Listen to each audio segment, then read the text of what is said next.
Sorry. Oh my God, that's embarrassing.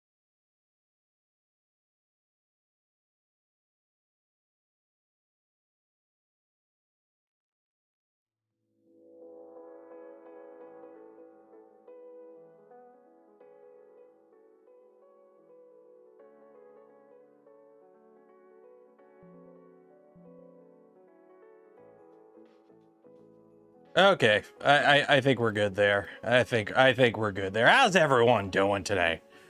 Boot. What's up? Everything's a mess because I was working on stuff, and I'm late because I didn't realize how late I was. How's everyone doing today? It's Saturday night. I feel all right. I've been productive. How's everyone doing? How's everyone doing? It's printing. Yeah, it aired out again last night. We got the you know how I sliced some stuff and I got it printing and it went great, and then I came out at like 8 o'clock last night because I still haven't put a camera in here, so I can't watch this thing print. So I still haven't put a camera in it yet, but I came out last night and I'm like, I'll just check on it, see how it's going. And yeah, it aired out. It aired out. So it's the cable. It's the USB cable. It's this. I don't know what it is with Seabor's setup. I've tried to keep this machine as stock as possible, as long as possible, because how am I supposed to review something if I change everything? So I'm like, hey, what I will do is I will leave it as stock as possible and just change what I need to. This thing has killed about 5 or 6 USB cables.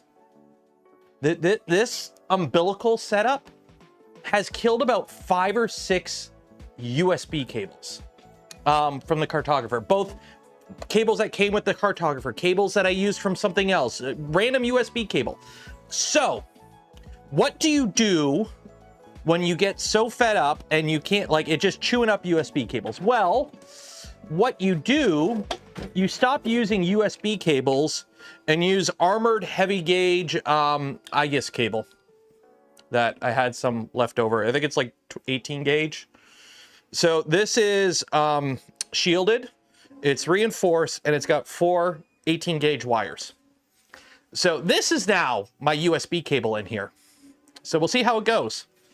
If it dies again, I am ripping the tool head off comically on camera, and we are completely like everything from here up is getting redone.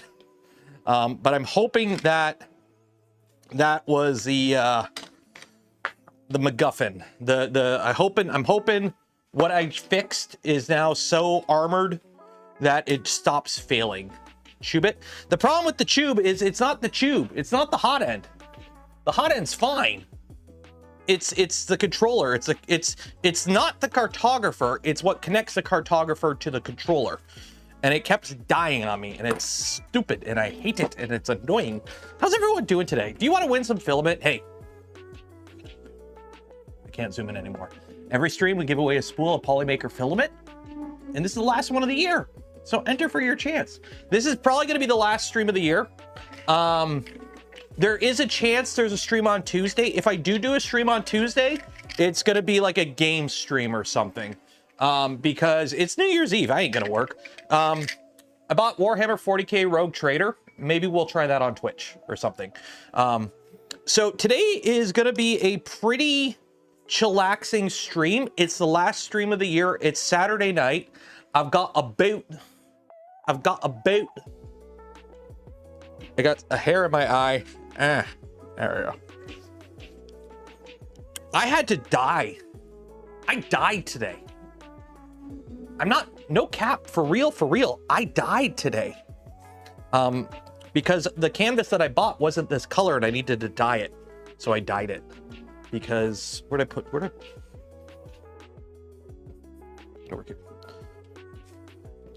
because apparently, like, they only sell heavy duty canvas, like, natural. So I dyed it. Because I wanted brown. This came out a little darker than I wanted to. But it'll work. I'm sure it'll fade and I'll grease it up and I'll make it dirty. But behold, a boot. I'm doing one boot off camera. I'm smart this time.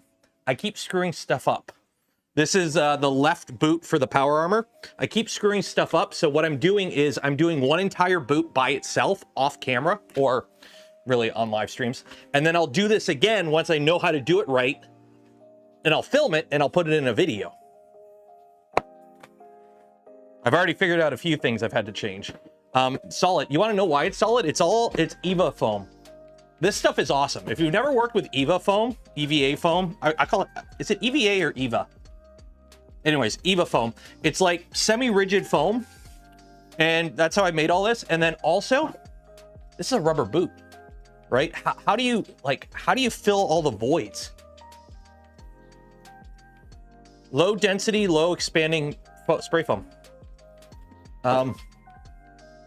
It's lightweight and it fills up all the gaps. So all like the little, how do you attach this to this? So you just fill it with spray foam, and the spray foam is like an adhesive.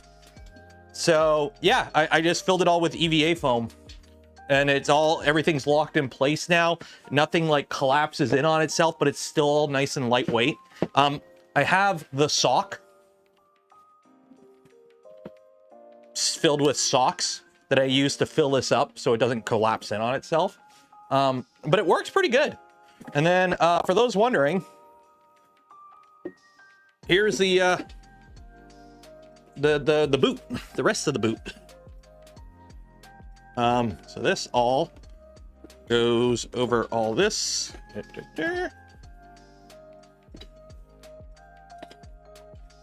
Behold, a power armor boot.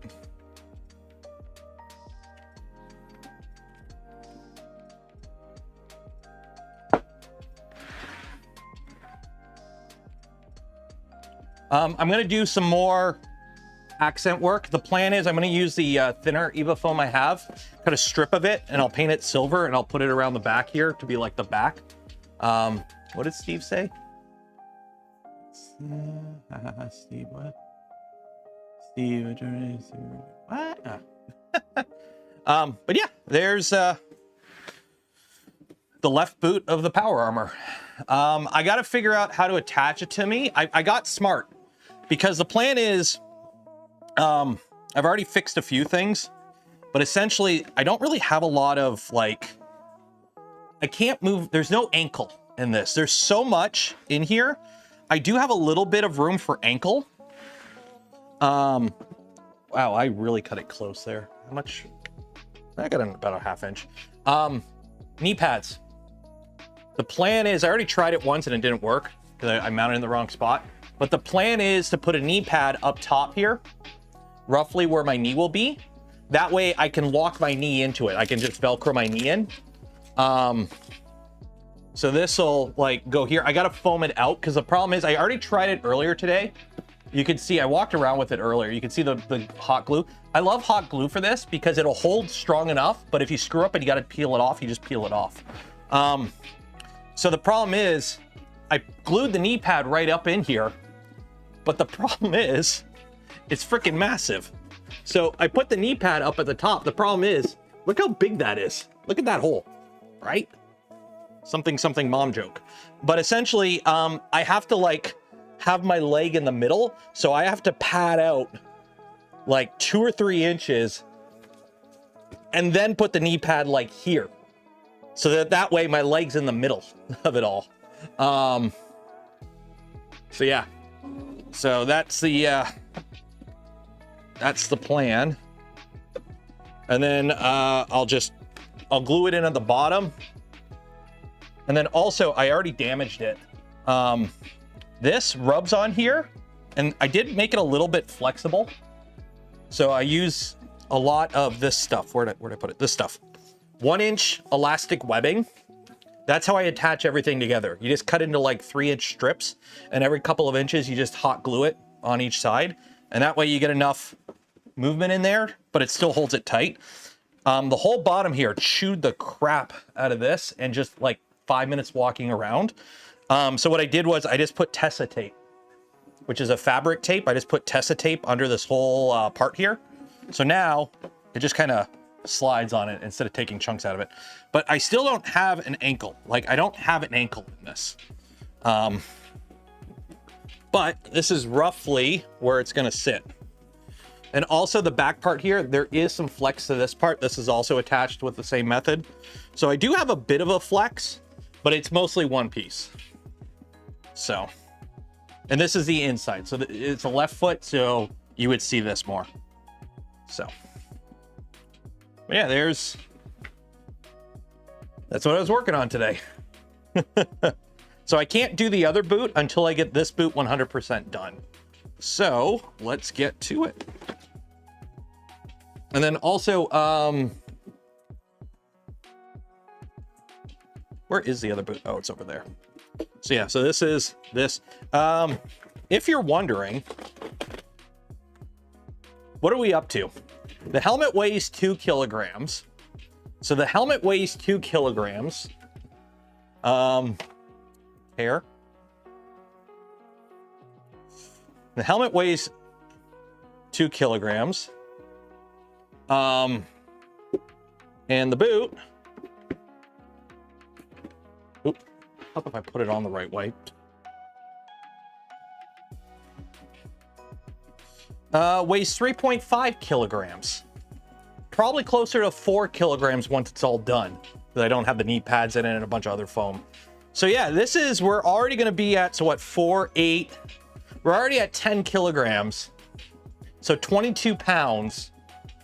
And all we have are 2 boots and a helmet. This thing's going to be bloody heavy. This thing is going to be bloody heavy. This is going to be absurd. I love it. I love it. It'll feel weightless. Well, I tried walking around in it. I'm hoping once I figure out what I'm doing properly, it'll be a little bit better. Because right now the problem I have is the when you walk, if you don't know how a human walks, fellow humans, you're essentially falling. You lean forward and you fall, and then you move your foot to catch yourself every time. So as you walk, you have to lean forward to walk. If you try to walk without leaning forward, it's really weird. You have to, like, trying to walk without leaning forward is weird. But that's what I had with this. So I gotta give myself some knee joints to make it work. Add some room for fans. I have fans in the helmet. I got fans in the helmet. But the plan is with this, I'm gonna run a couple inches of Eva foam up. And then once I put the boot on and I get everything in position, I'll just glue it to the sides of the boot, and then it'll be one. And then once it's all done, I can flip it over and like put some stuff in the bottom. By the way, there's the bottom. It's good enough. And then that way, I want this, like the exoskeleton of it, to be rigid, but I want a bit of movement inside when I'm moving around. Show us the helmet. I've shown the helmet a bunch. But yeah, Eva foam is great. Get a bit of it.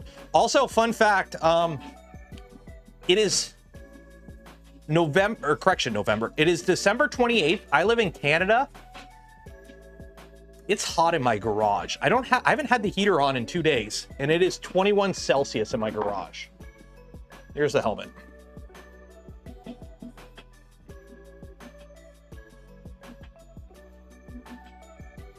There's the helmet. And it does have fans in it. I don't have them hooked up right now, but it does have fans.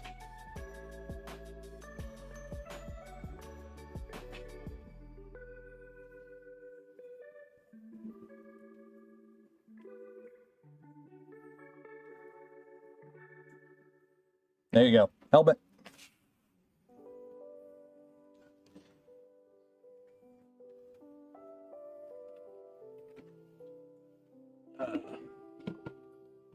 So what are we going to do today? What are we going to do today, class? What are we doing today? What are we doing today? Attach a bunch of pipes and water cool. Maybe. I got a feeling it's going to be warm wearing this suit. I'm not going to be wearing this suit for any long length of time.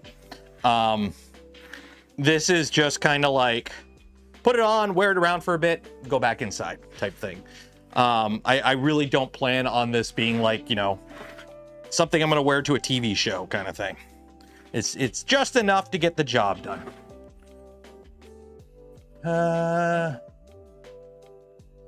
Steampunk Darth Vader helmet. Yeah, it's totally a steampunk Darth Vader helmet. Okay. So what do we need? We need foam. I gotta start foaming stuff up. That's what I gotta do. I gotta block this all up. Where is this guy? I'm running low on hot glue, so I can't do much more hot glue stuff.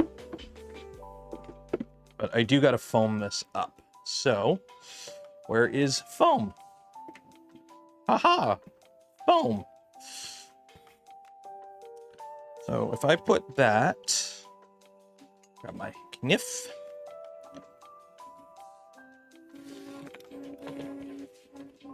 You're gonna wear it to Rocky Mountain? I don't think I'll be wearing this to Rocky Mountain simply for the fact that transporting this to Rocky Mountain would probably suck. But I would like to, yeah, that'll work. I would like to, by the way, spray Gorilla Glue is awesome. I would like to bring it to some events.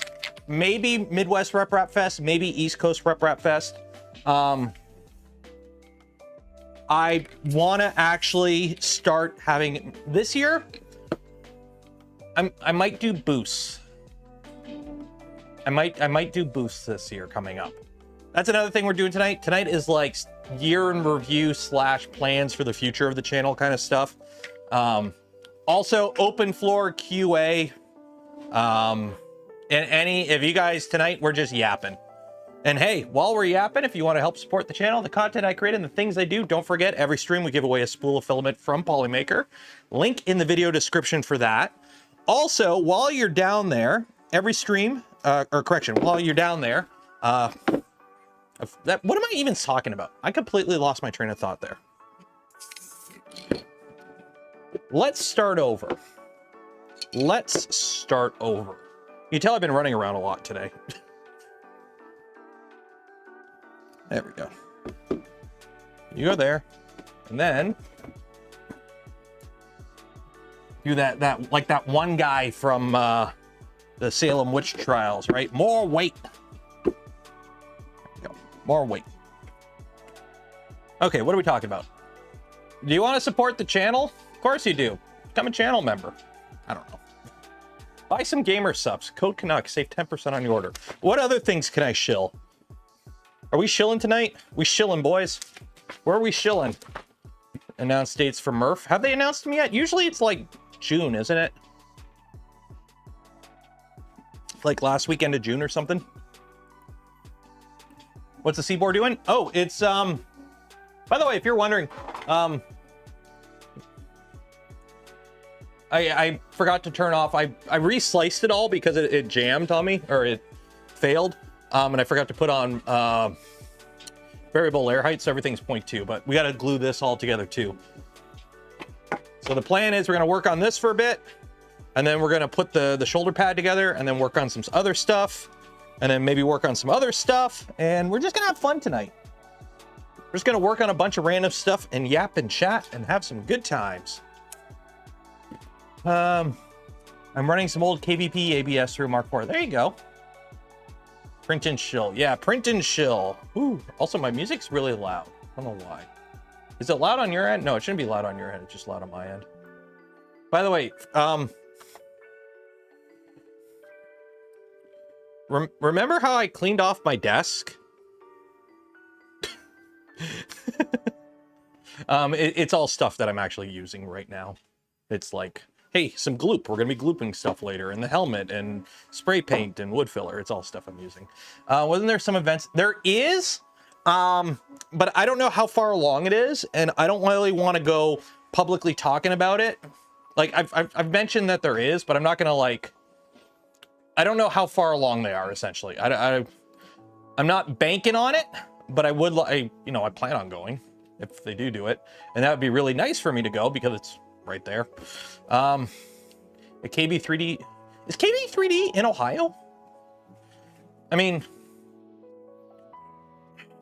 what else is there to do in Ohio?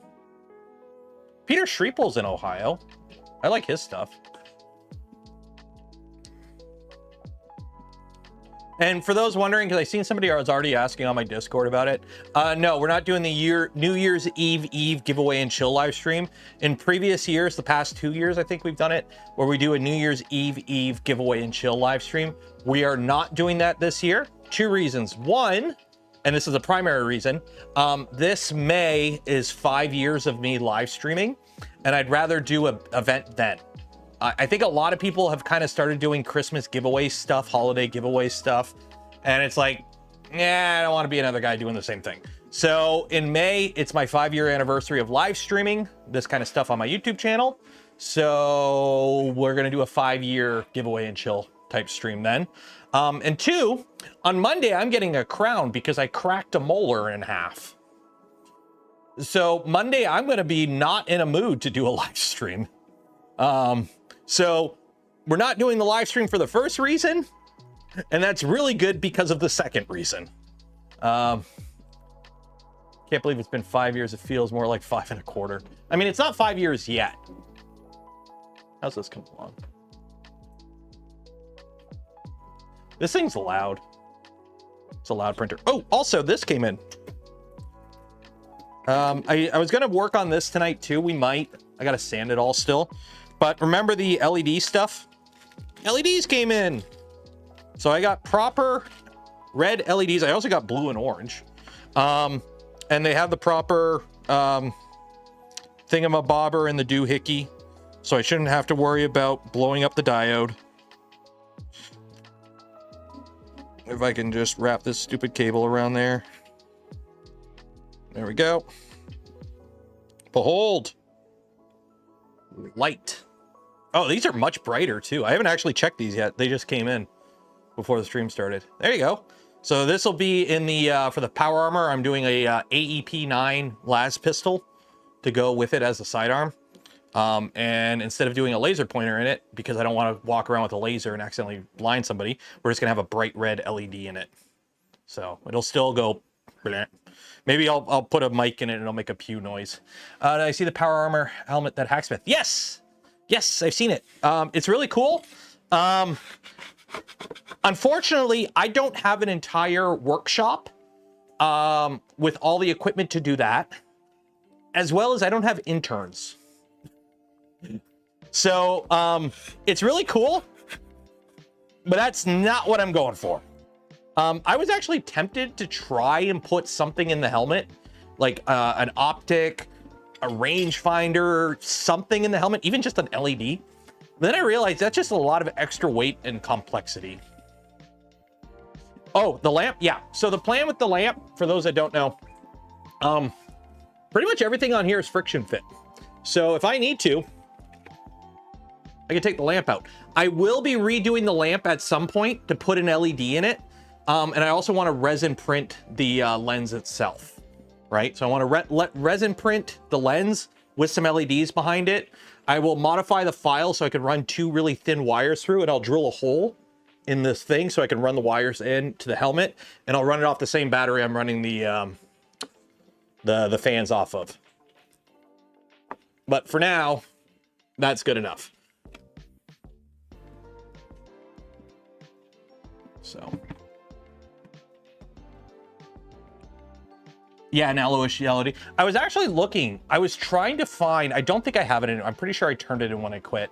But you know the little crappy L lights that they give you in the army that like go through like 4 or 5 AA batteries in like 2 minutes? I had one of those, and I had extra lenses for it. I was hoping I would have one so I could use like the extra lens, but no, no luck.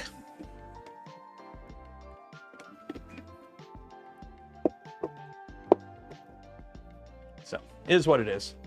Without using clear plastic flexible sheet.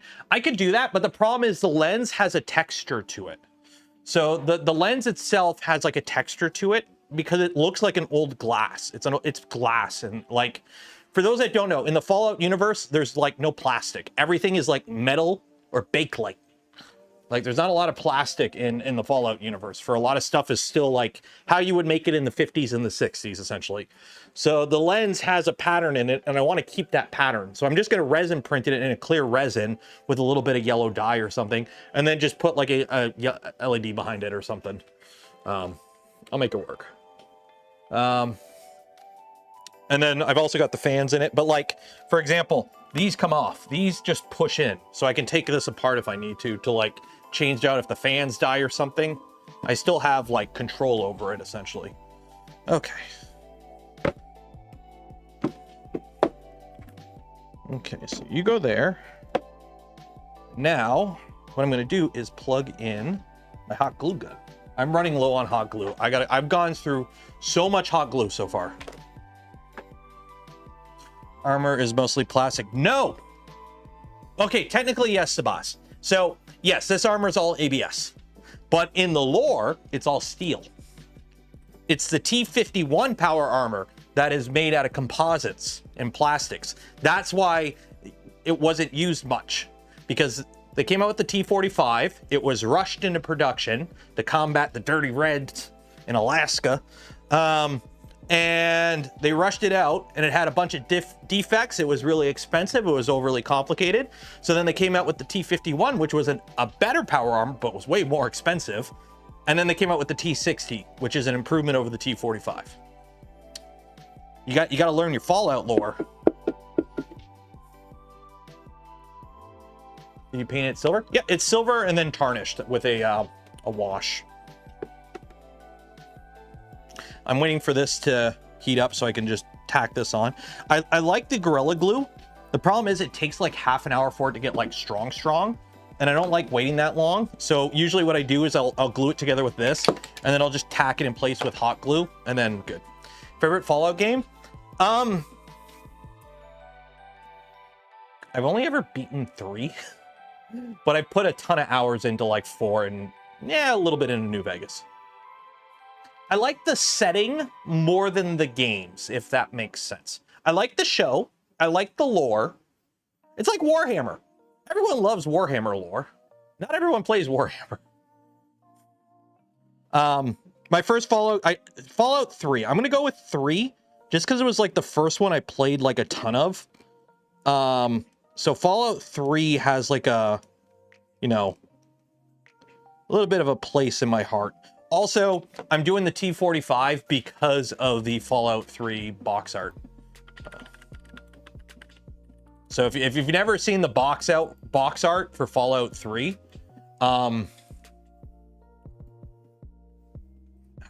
no, Google, I'm not going to sign in.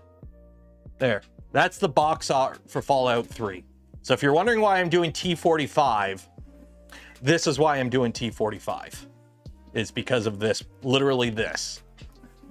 I know Fallout New Vegas is the best. I have it. I've got a ton of mods. I started playing it on stream, but I never got around to going too far. The problem is, New Vegas isn't too bad. The problem is a Bethesda game has shit stories. Bethesda games are great when it's just faffing about in the world discovering stuff. But the moment you actually have to do anything, it falls apart. The game just kind of, I don't know. It's a Bethesda game. I know New Vegas is Obsidian. I know that. Okay, so you're going to go right about there. So we are going to cut you right about there. Do I have scissors? Where are my scissors?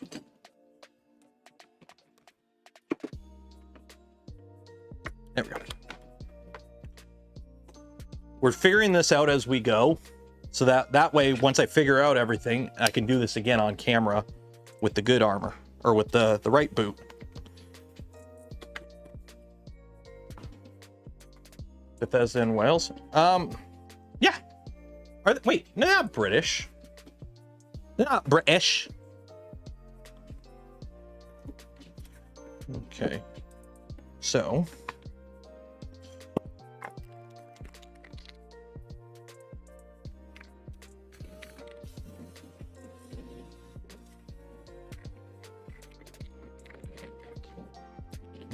Fumes.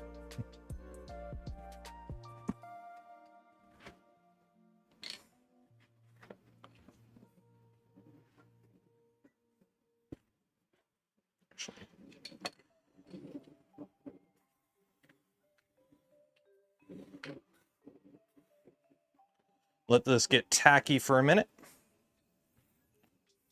You're drinking tea. I'm drinking Gamer Subs. Code Canuck, save 10%. Bethesda, Maryland. Yep. You can actually find their studio in Fallout 3, I believe. Or no, yeah, Fallout 3, you can find their studio.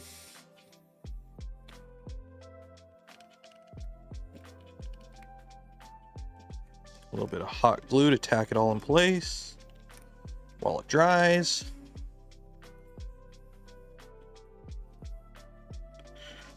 Ah.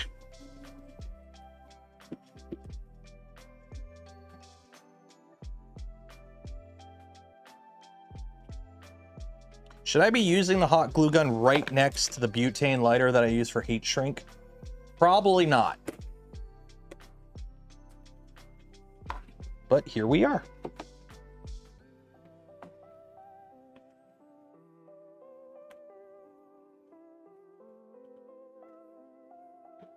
Someone say tea? I am not. Is this a Spiffing Brit stream? Got some Yorkshire tea. How is the armor compared to your Mando armor? Much more bigger. The Mando armor is body armor. This is power armor. So the thing with the Mando armor worked really good because it was really easy to do. You print the parts. I spray paint them with bed liner, so it gives them a textured finish, and then I just spray paint them and weather them. Barely any post-processing on the majority of the parts for the Mando armor. And then for attaching it, all I did was basically just take a jumpsuit and just Velcro everything to it. So everything was attached with Velcro. It was great. It was easy. This is a suit of power armor. I can't make this just go on me. I have to make this its own thing that I get into.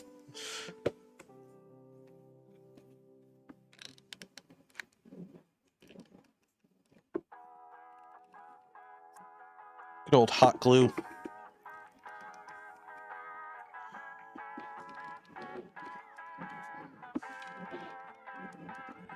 I'm running out of hot glue. There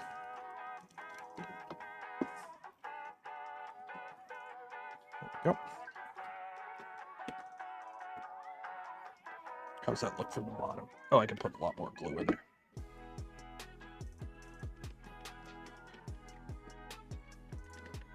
There we go. I'd like to make a Cyberman suit. A Cyberman suit would be pretty cool. And then you can go around and be like, exterminate.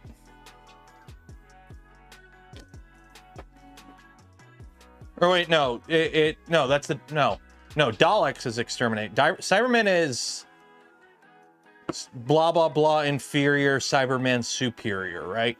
That's the Cyberman thing, right? And then this attaches here, and it'll let me, yeah, so now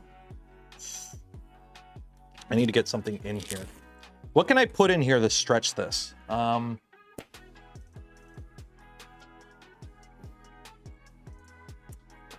What can I use to stretch that?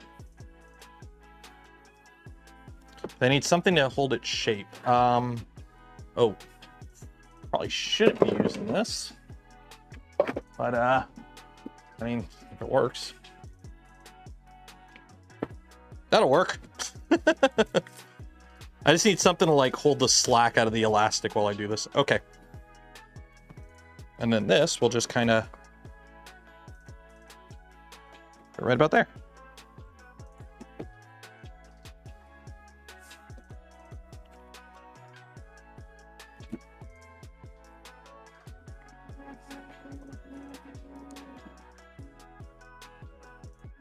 Right about, yeah, right about there.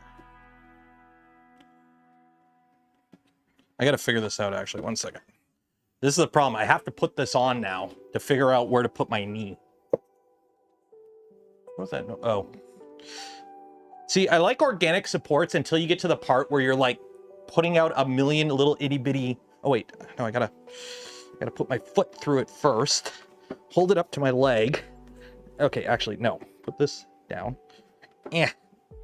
Oh my God, this is so complicated. Okay.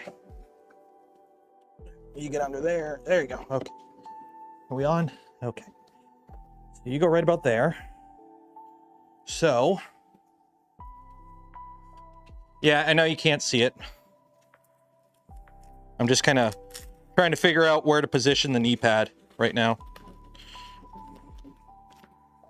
So if that's there, so the text needs to go right about at the top. Okay. So text needs to go right about at the top. Like, if you guys want to see what I'm working with here. What the hell? Hello. So like, and if you're wondering, that's how high I am off the ground. Yes, I know the carpet's a mess, but I do have some movement. I do have some movement. So this has to basically go right about there. Okay, so that means right about there. Okay, yeah, make it work. Okay. Yeah. Come on, come on, come on. There we go. It actually goes on and off surprisingly easy, I will say. It's actually not too bad. It actually isn't too bad. What's my shoe size? 10. Or sometimes 8, sometimes 9, but usually 10. Also, the plan is, if you look, here, let me pull this up. So if you look at this, see how there's like a big void at the top? That's on purpose. The plan is, when I get to the point where I need to put this together, we talked about this on the stream yesterday. I don't want to have big, bulky armor, but then you see the skinny. I don't like that noise it's making. It's doing this part of the print. Here, let me show you. It's doing this part of the print right here when it's making all these little itty bitty circles. And when it does a travel move at every layer, and it just drags the nozzle across the top of those. So I just hear like, and I'm like, ah. Did FL Sun send you an upgrade kit to fix the paperweight? No? Maybe? I don't know. It's over there. I haven't turned it on in months. I might end up using it again. I probably won't though. Okay, so now I actually put the boot back up here so I can have something to lean it against. There we go. Get this out. There we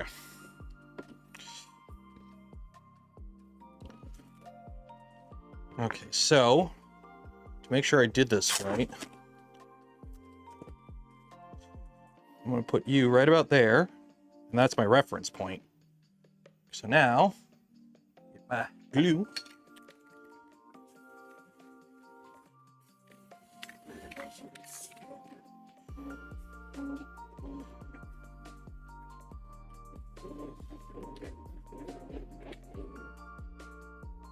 Let that set for a bit.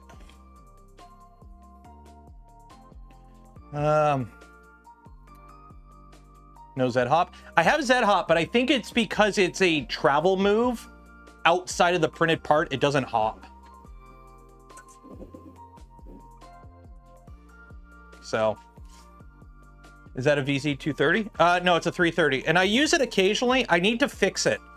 Both these printers are out of commission. The Magneto, I need to upgrade parts. I just haven't gone around to it because I haven't needed it, unfortunately. And it's like buried. And the VZ bot, for some reason, the Raspberry Pi died on it. So I have to fix that. And it's kind of annoying that it did that, I'll be honest.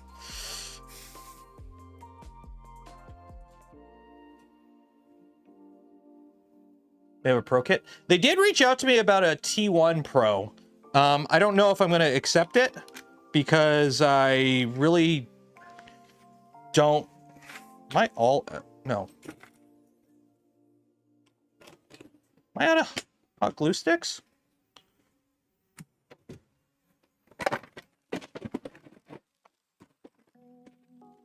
I am out of hot glue sticks.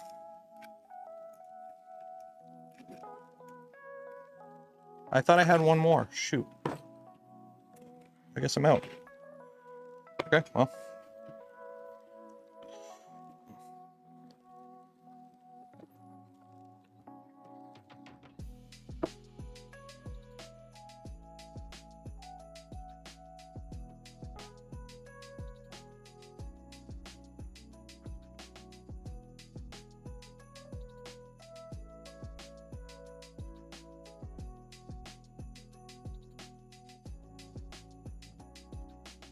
That's kind of annoying. I thought I had more hot glue. Oh. I am out of hot glue. Oh, might as well unplug it. By the way, Linus, your magnets are great.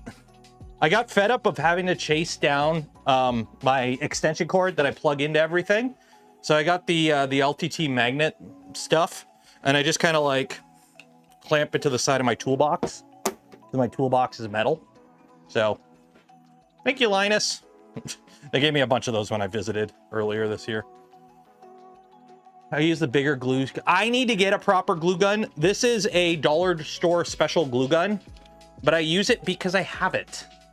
That's kind of how it works a lot in our trade. If you haven't noticed, you use what you got. So if you got it, you use it.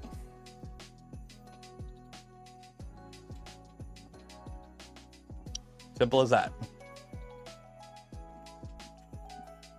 So I don't mind the cord. It's just these go through glue sticks very quickly. But I do like it because it's little, so I can get it into everything.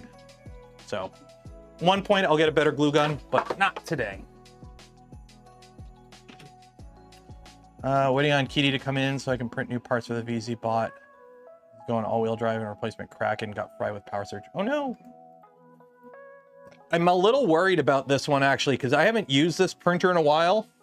And it died after a power surge, but I haven't like pulled it out to do a deep dive on it yet to figure out. Use the Milo? No, I don't have room to use the Milo, unfortunately. I would wish. That's one of the things. I am working on getting the other side of the garage set up for dirty work. So I've got a paint booth set up over there now. I'm trying to get the laser back set up, and I do want to get the Milo set up over there. The problem is room. Room and time. I'm really hoping this works. Actually, got adhesive fix all cement. Oh, see how that goes.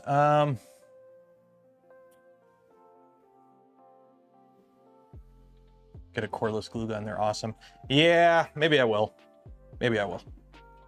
I'm just trying to hopefully get this to.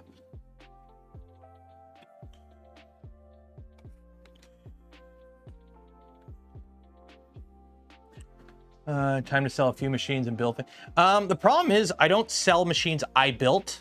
It's not that I don't trust machines I built in other people's hands. It's just I'm not going to sell something I built, especially if it was like a donated kit or something. And I don't know. I've never sold a printer. I give away my printers. I don't sell them. I just give them away. Because especially like a company gave me the printer for free. Like, usually I just give them away. I don't know. Give them a makerspace. There's not many near me. I've looked into it. There is one in my town, but I reached out to them and I never heard back. So.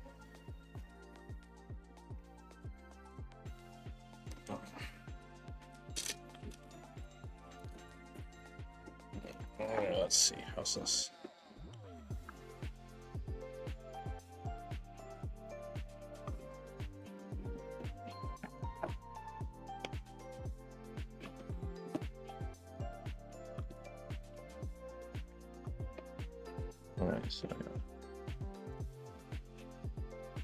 Well, wait for that to dry good. Would you give it to Chep or Joel? No. Why would I give something to Chep or Joel? They can pretty much get any printer they want. Also international. I'm not gonna travel across the continent or across an international border just to give a printer away.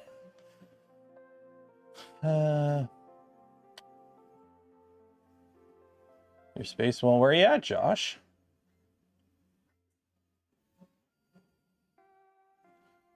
Sentimental. Yeah, that's the thing with me. I don't like giving away, especially like my Vorons. I would never give away one of my Vorons because like I built it. It's mine.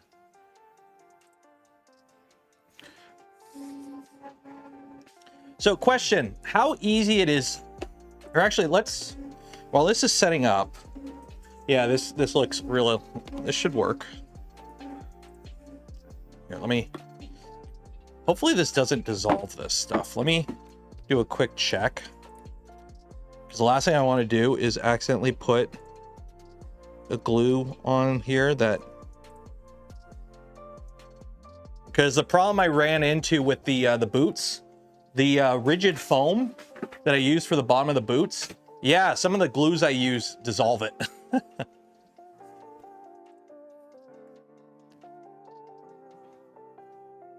Printed glue stick. Well, I should talk to John, Proper Printing. He's probably got a million glue sticks that I could borrow. Okay, is this... Okay, we're good.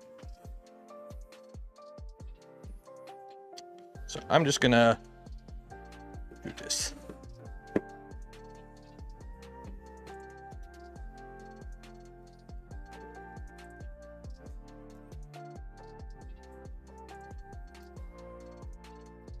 There we go. More glue, more betterer.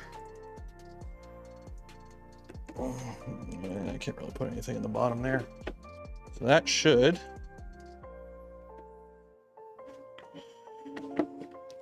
There we go. Okay, so I gotta let that dry for a bit. Stay. Stay. Resin. Resin's nice until you have to, resin's good.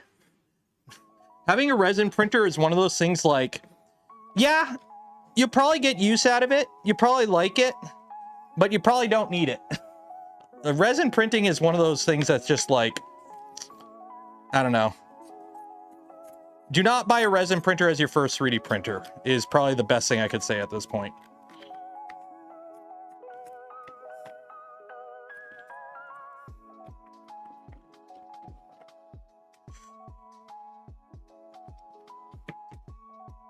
I have printers in your bedroom. Ooh, hope you don't have bamboos. Those are loud. Hope you don't have anything with a camera that's connected to the internet. That's not smart.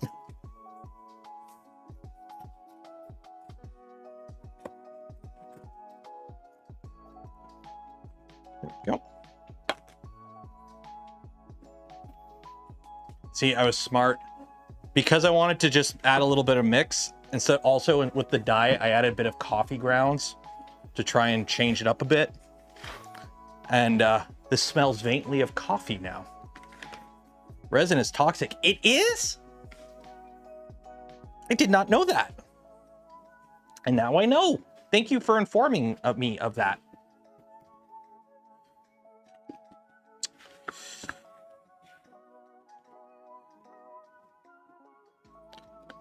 Resin is toxic, guys. Resin is toxic. Don't lick it. You're not the boss of me.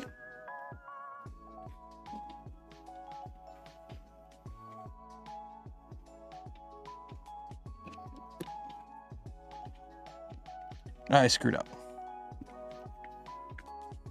I screwed up. Screwed up. I could fix it. I could fix it. I can fix it. I can fix it. You will see, I will fix it.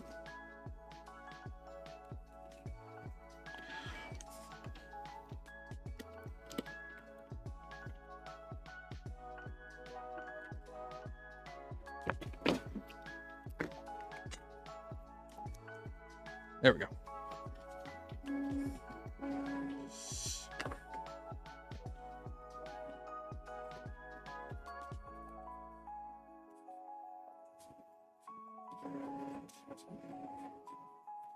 Okay, how do I add a texture to this? What is the easiest way to add a texture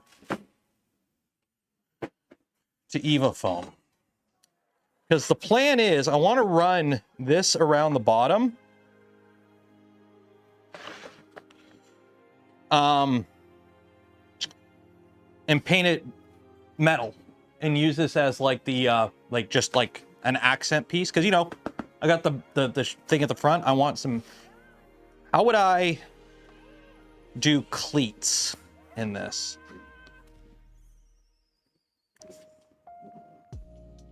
Hot knife. Ooh, that would work.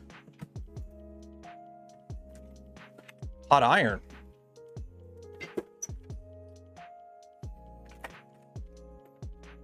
That'll work. Yeah, I'll use my iron.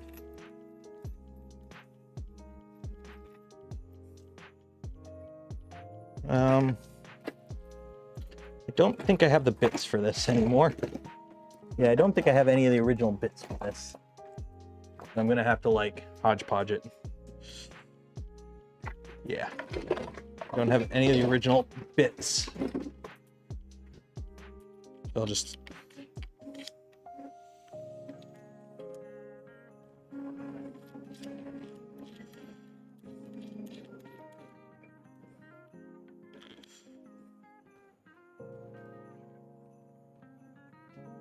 Hot knife is cheap at Michael's. The problem is I'm not at Michael's. And what I want to do is put little like dashes in it. You'll see. You'll see.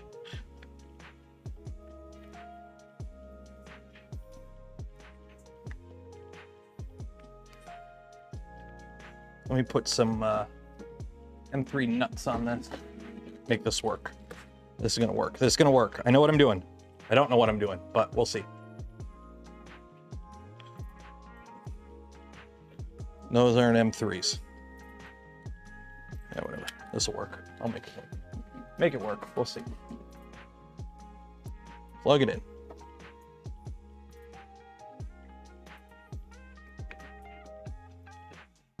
There we go. And I'll just hit it with the side. Yeah. So I'll just go through and just go like... and melt it. Yeah, I wish I knew. Wish I had a bigger one, but I don't know where my bigger one went. Probably downstairs. Oh well, is what it is. Oh wait. Let me unplug this. Wait. What am I doing? What am I doing?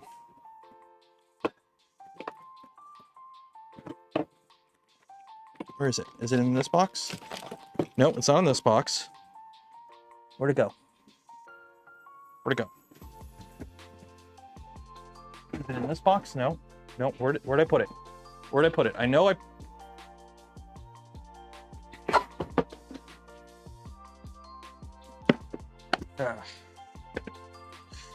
Nope.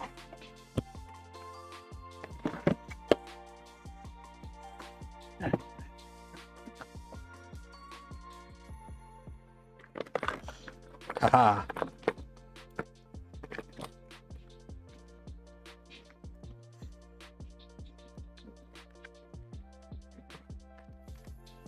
There we go.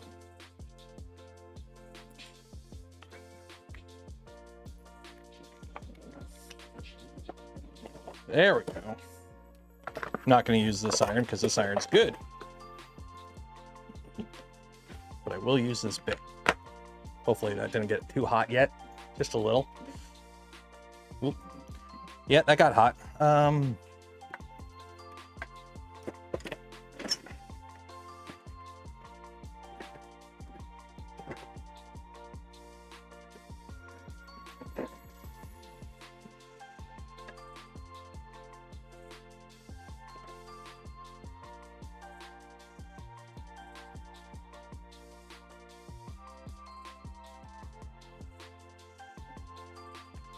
This one. Hot.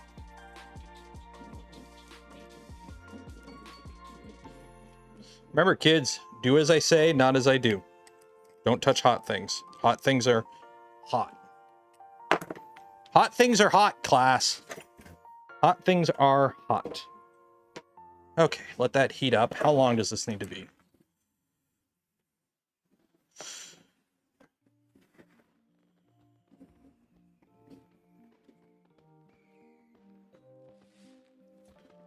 there.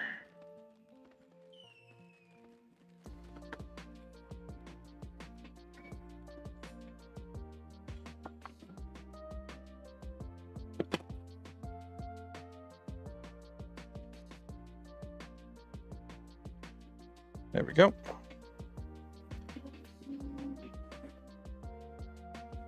There we go. Jingle bell way. There we go. I keep grabbing this to go take a drink from it. It's like, no, this is the gamer zone.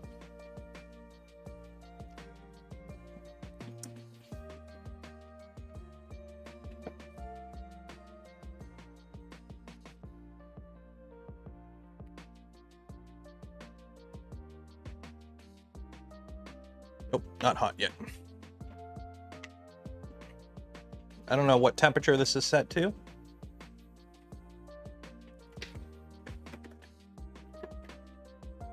Water is wet. Yes, it is. So the plan is we're going to do this. I'll put it in the paint booth. I'll spray it silver. I'll glue it on. While the paint is drying, though, we will put together the shoulder pad with some gloop. Christmas is over because we listen to holiday music until the holidays are over. Simple as that.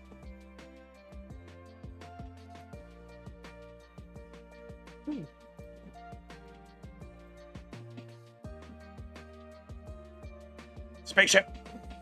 Spaceship.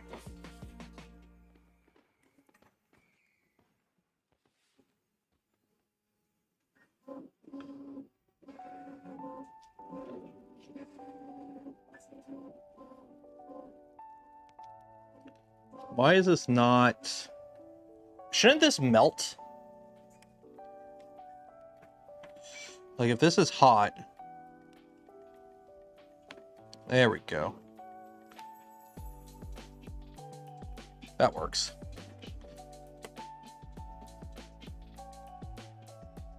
So I'm going to do a little trick here. Oh, spaceship.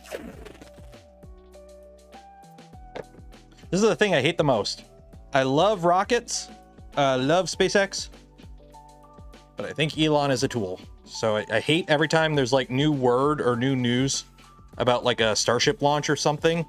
And it's like, great, now I have to wade into the freaking Elon's Twitter to learn stuff. No spot for longer. Okay. Well, I want it to look rough. I want it to look like they're like cleats, right? Actually, should I be doing the bottom? I'm going to do the bottom. Or no. Yeah, because the bottom should have the cleat look. Yeah, I'm going to do the bottom. If you're wondering, I'm taping... Oh, shit. Oh, shit. Are you good? Woo. Okay.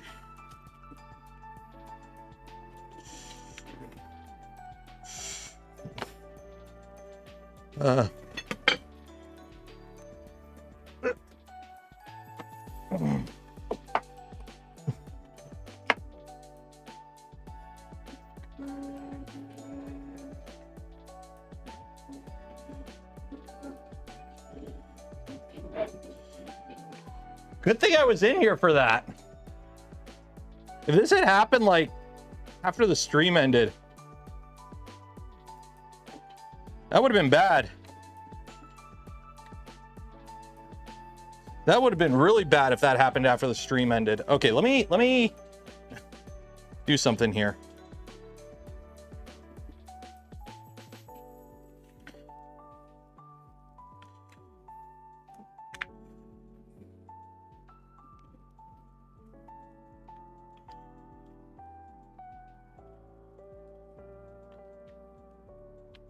Hey, it landed. Oh, well, we missed it. Whatever.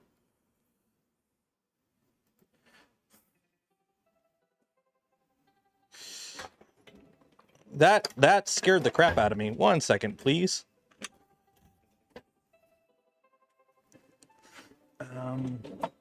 Nope. Here, nope. Where is... That's magnetic. No. No.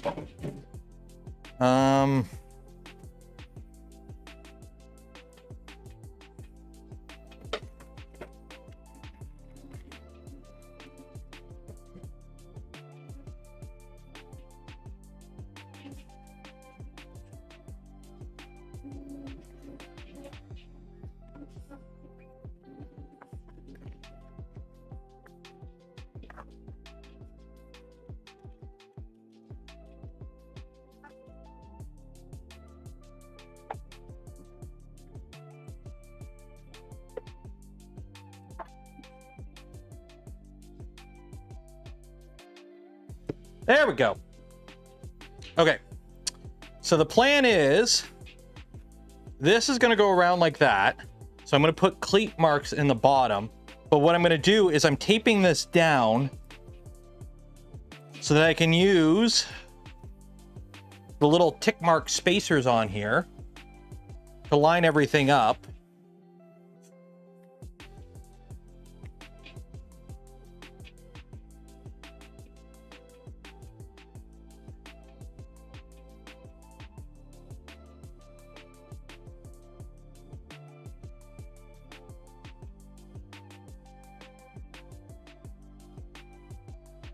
And that way, they're all the same.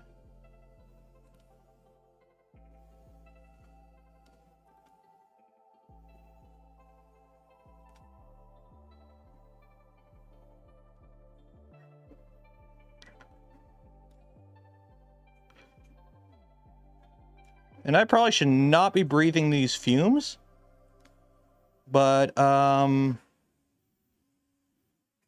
YOLO.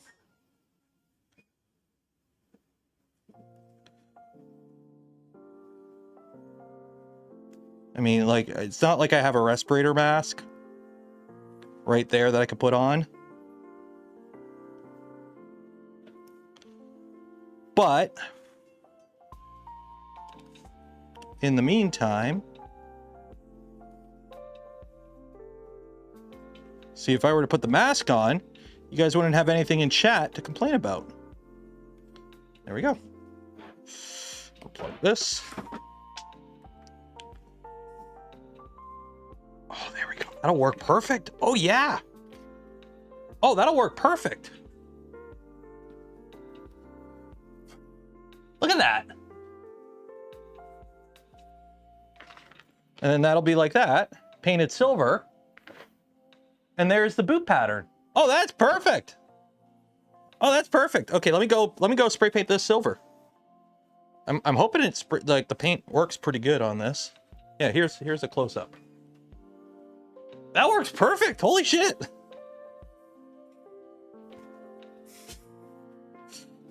Okay. You go there. You go there. Let's go with... By the way, if you're wondering what the Milo is used for, it's the whole paint cans.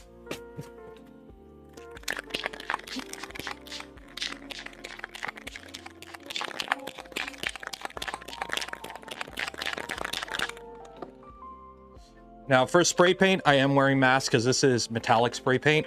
So, yeah, metallic spray paint is not good for you. So you do want to wear some sort of respirator when anytime you're spray painting, sanding. Get one of these ones that have like the valve and whatnot, because they basically, you don't overheat wearing this one because it brings in cold air and immediately exhausts it out. So get one of these ones with some replaceable filters. They're not that expensive, but you will thank yourself. Because when I did the Mando suit, I didn't wear a respirator, and I felt it. Believe me, I felt it. Oop, I need a glove. Okay.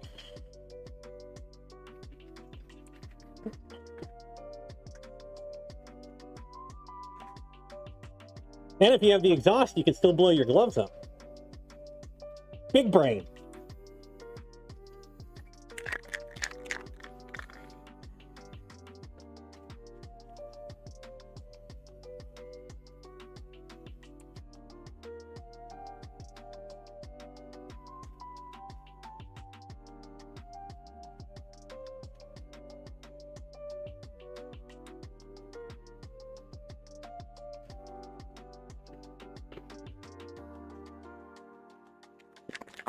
There we go.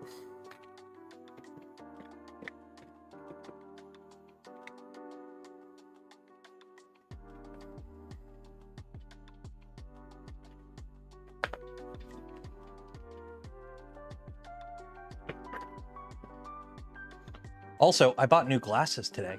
Obviously, I'm not wearing them because they're not in yet, but I bought new glasses. I get to be all fancy with my new glasses soon.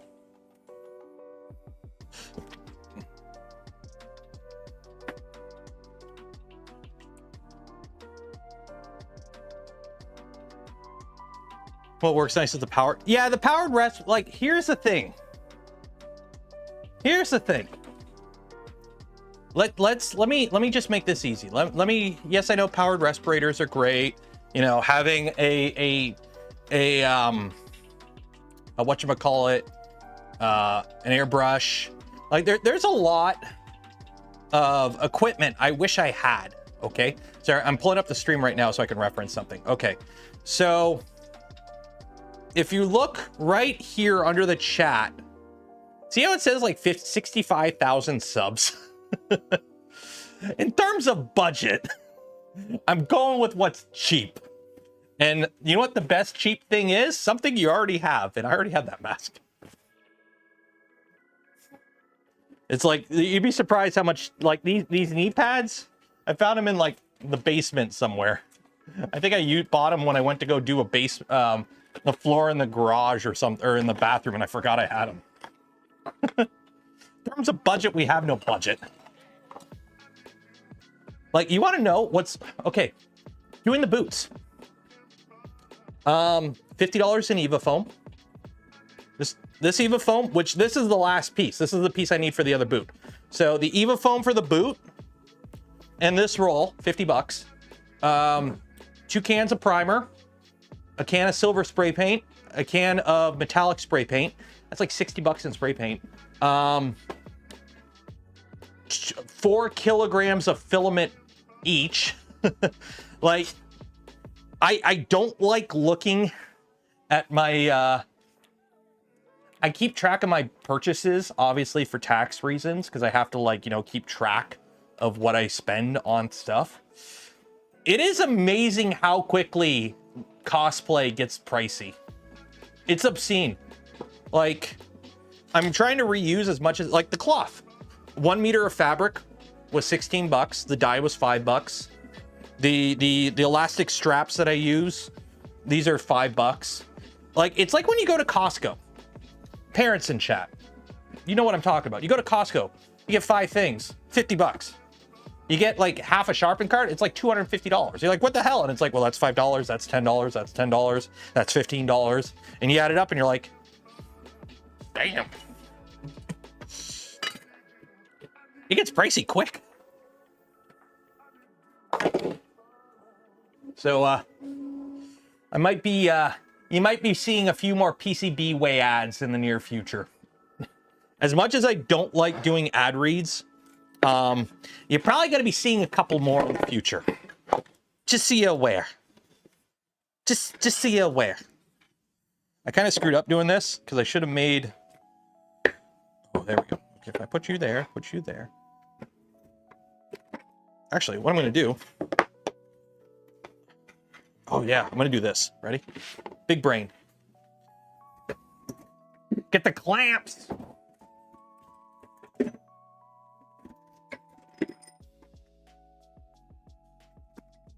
The clamps.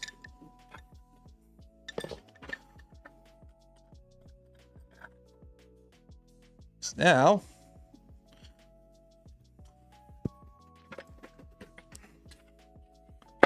there we go.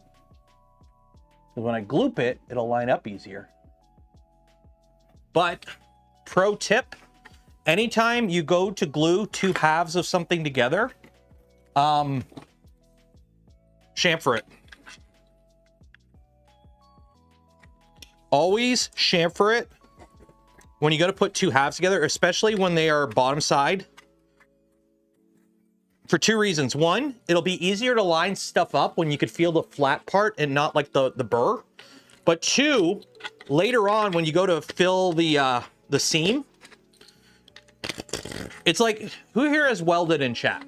You know when you weld 2 pieces of metal, right? You don't just put 2 pieces of metal together and you weld.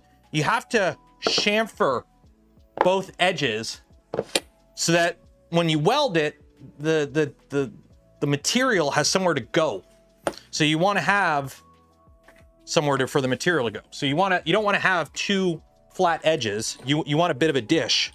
So that way the Bondo has somewhere to get into, or the filler or whatever. So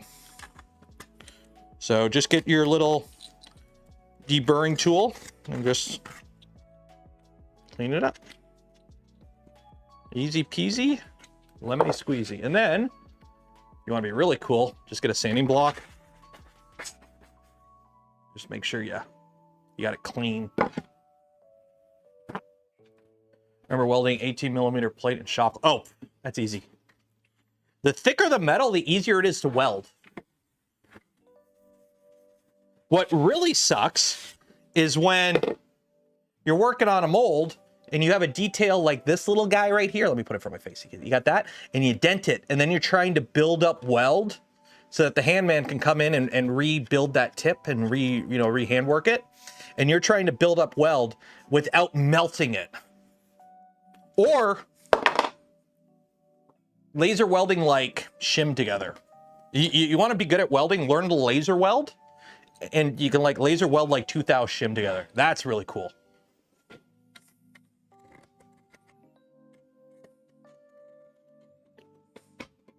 This one didn't come out well. The other one that'll be better. This was printed on the Pantheon, and I forgot to turn off the exhaust fan because I had to rebuild my profiles.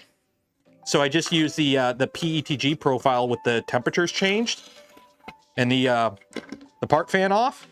But the problem is I forgot to turn off the exhaust fan. So this printed okay, but it printed a little cooler than I would like. And I do have some layer delamination, but it's on the inside at least. So I'm just going to gloop it and you won't see it, hopefully.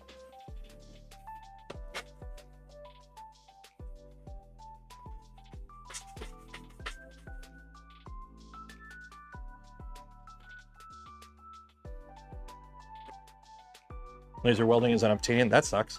The shop I worked at had a laser welder. They tried to teach it to me once, and I was like, this is cool. When do I get another lesson on it? And they're like, probably never. And I'm like, I want to learn. I can TIG though. I can actually, it's funny. I don't know how to MIG weld. I can TIG weld. I don't know how to MIG weld. I've never, or actually no, I did it once. I've only ever MIG welded once, but I've TIG welded a bunch. TIG weld's more fun. Don't get me wrong, MIG is cool because, but TIG welding is where it's at. If you know how to TIG weld, it is much more fun. I can sit there and TIG weld for hours. It's fun. That's one of the two things I miss not working in a tool shop anymore. Having access to manual machines for projects. So like being able to go into work on a Sunday and like put on something on a Bridgeport and work on it. My very first Voron bed, I machined myself on a Bridgeport. Or go in and use the lathe or whatever. And then also having access to a welder. Those are like the two things that I miss.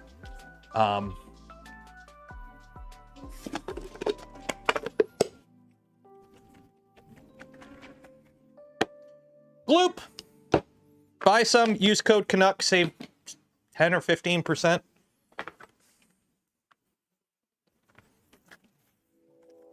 Yeah, MIG is a really hot glue gun. It's like, you know that meme? Where it's like, they say something really cool and you look inside and it's really boring. It's like, oh, you've got a really cool CNC or metal 3D printer. What is it? You look inside the box. It's a MIG welder on a KUKA arm. So, glooping time. Wear gloves, wear a respirator. In a perfect world, do it not inside a closed room.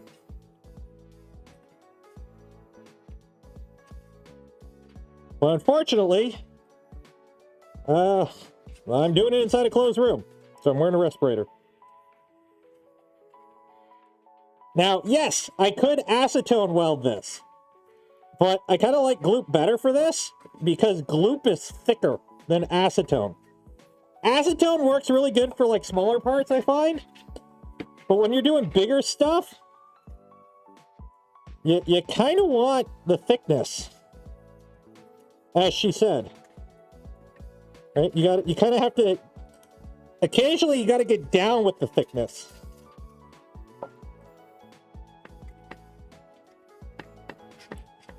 Oh, one, Go.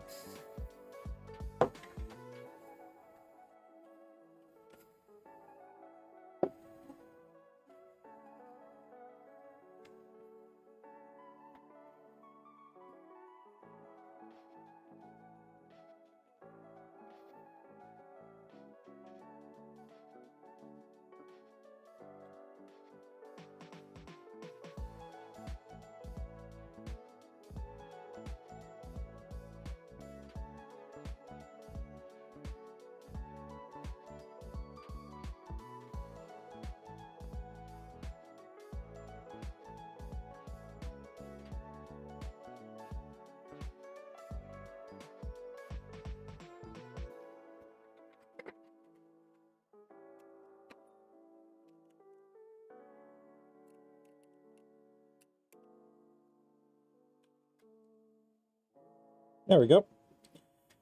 I do have a bit of part warping, unfortunately, that I got to deal with. But I'm just getting the main part lined up. And then any part that warped, I'll just gloop it. Is Disturbed still a band? I believe they're still around. I don't see why they wouldn't be around anymore.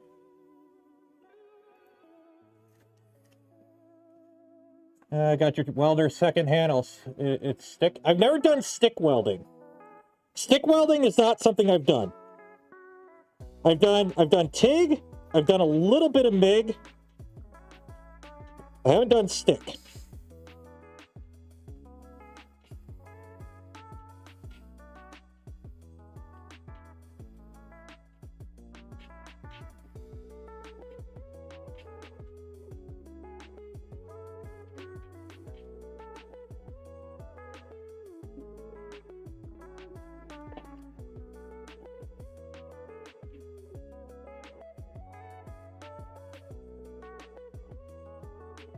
Never done stick welding. Can we do a Band-Aid? Yeah, we could do a Band-Aid. Another trick you could do with gloop is what I've done this in the past. Print little sacrificial parts out of ABS, like little rectangles, and you can use them as patches. So you can gloop the patch and put it on. So if you have, you know, a gap where it's a little too big to gloop it, you can shim it up with, like, you get like some little, basically like spacers. Print a bunch of little spacers and you can just kind of wedge them in there, covered in gloop, and it actually works pretty good.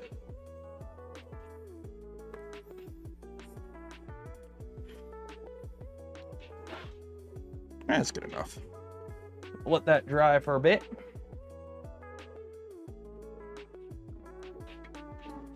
Or use brim. Brims work really good, but the problem is brims are really thin. Like, you can make up like a set using like Prusa Slicer. Just import a bunch of cubes or cylinders or something and print them at like 0.2 layer height, 0.4 layer height, 0.6 layer height, 1 millimeter, etc. Print a bunch of them and then you can use them and cut them up and whatnot.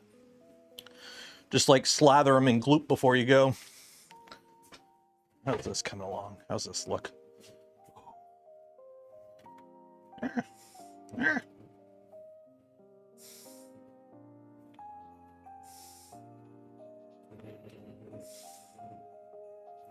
Oh, that works really good.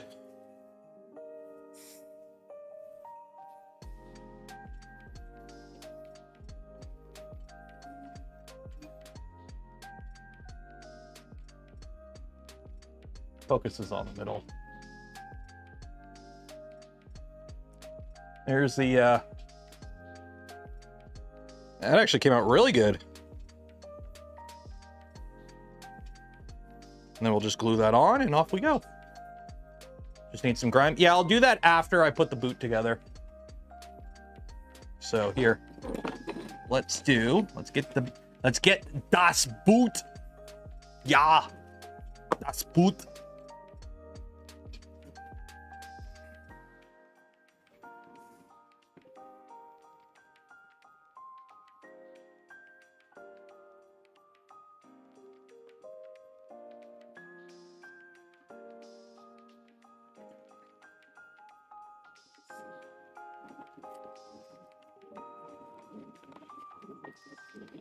There we go. Okay. So, where's the bottom? That's the bottom. Get my adhesive.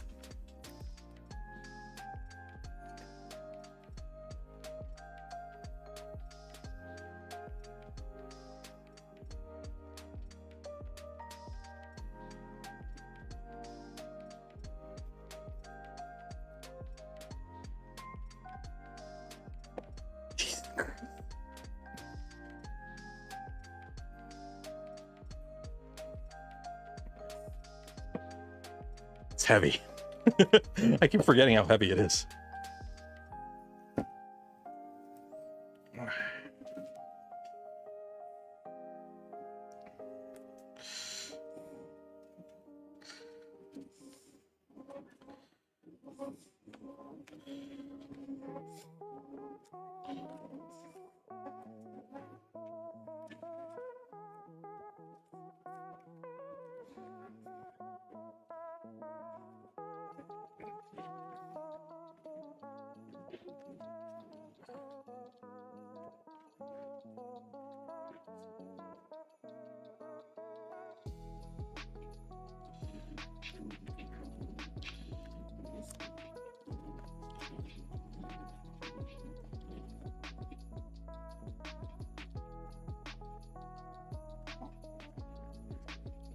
Oh yeah, look at that.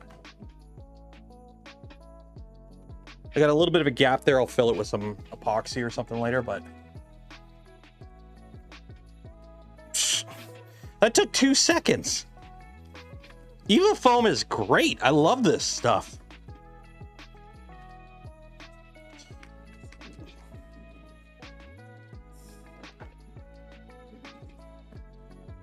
Like, voila. Boot. This is looking too damn professional. Something's wrong.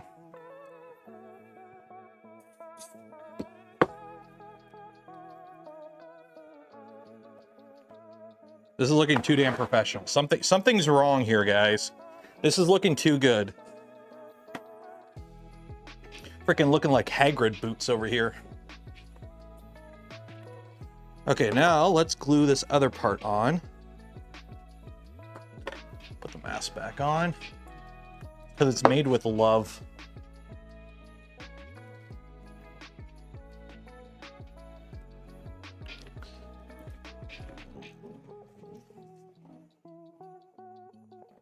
Almost looks like I know what I'm doing. This is the first time I'm actually putting a lot of effort into a cosplay, to be honest. Now, to be fair, this is only the second time I'm actually trying to complete a cosplay.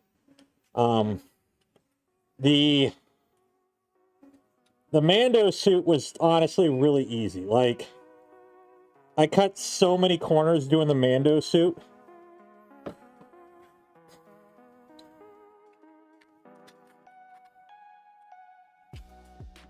And it's a lot simpler than this. This is a much more involved process, I'll say.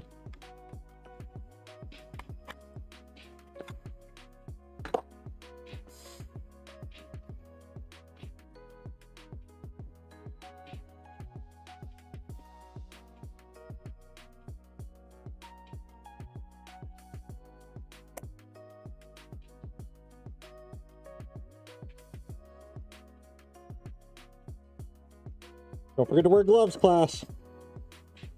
Always wear gloves.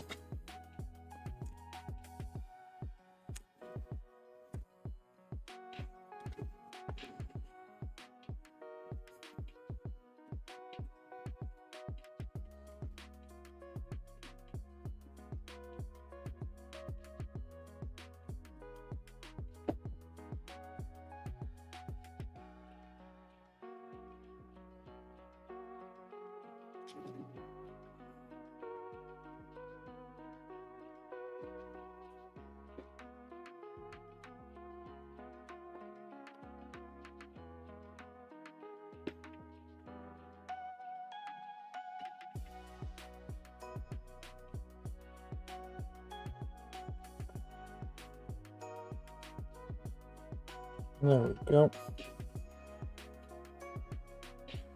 All I know is this better be lighter. Once this is all dried, I'm gonna weigh it. It better be lighter than what the old one. That's all I'm gonna say. It better be lighter.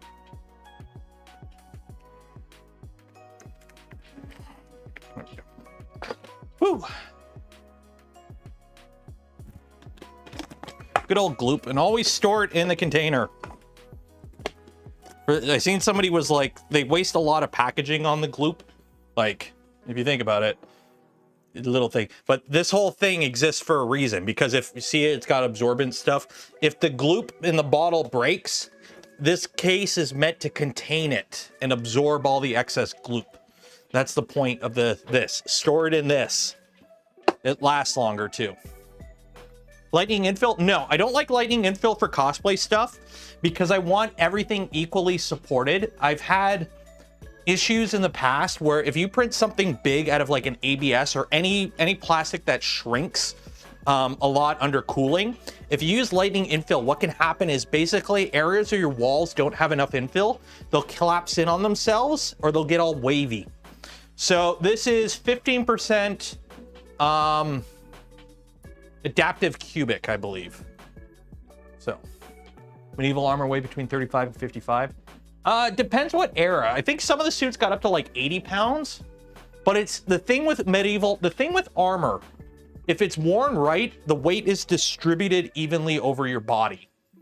So in a lot of ways, it's actually better on your body to wear like medieval armor than modern like infantry stuff. Because like, you know, when I was running around with a rucksack with like 100 pounds of gear on, that's all on my back. Does gloop contain DCM organic solvent?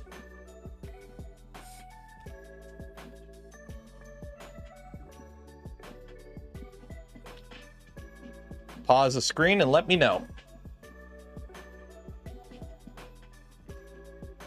Contents easily absorbed through skin. Vapor harmful. Methylene chloride reduces the blood's oxygen carrying capacity. Harmful or fatal if swallowed. Yeah. This stuff isn't good for you, but it's really good at what it does. It's like asbestos, right? Asbestos is awesome. Great insulator. It's a very good, like, asbestos is awesome at everything it's good for. It just, you know, gives you cancer.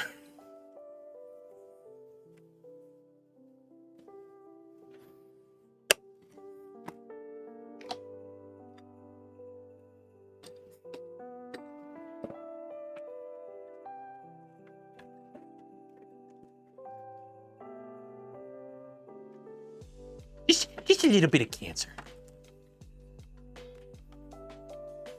How much gaps do we have? Not a lot. Oh, I can easily. Oh yeah, that'll be an easy Bondo fix.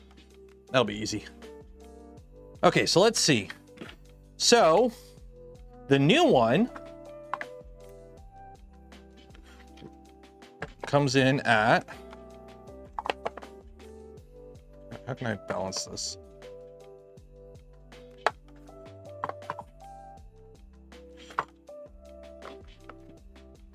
How can I?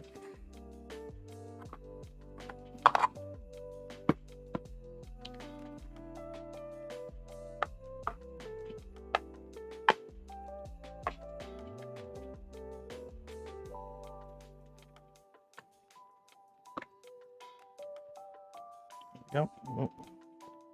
It is literally just a hair too short for that. There we go. There we go. Tear. 0. Okay.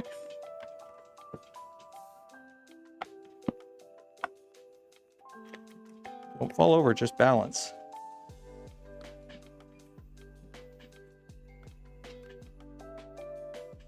Jesus. Okay, you know what? I'm just gonna do the stupid 700 grams. So that is 700 grams. The old one, oh my God, yeah, that's much heavier. The old one, and the reason I'm reprinting it,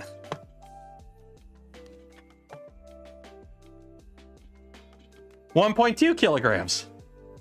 So almost twice the weight. So yeah, so what is it? 700 grams, 1.2 kilograms. So there's a reason I'm not using these anymore. In fact, I'm just gonna chuck them right now.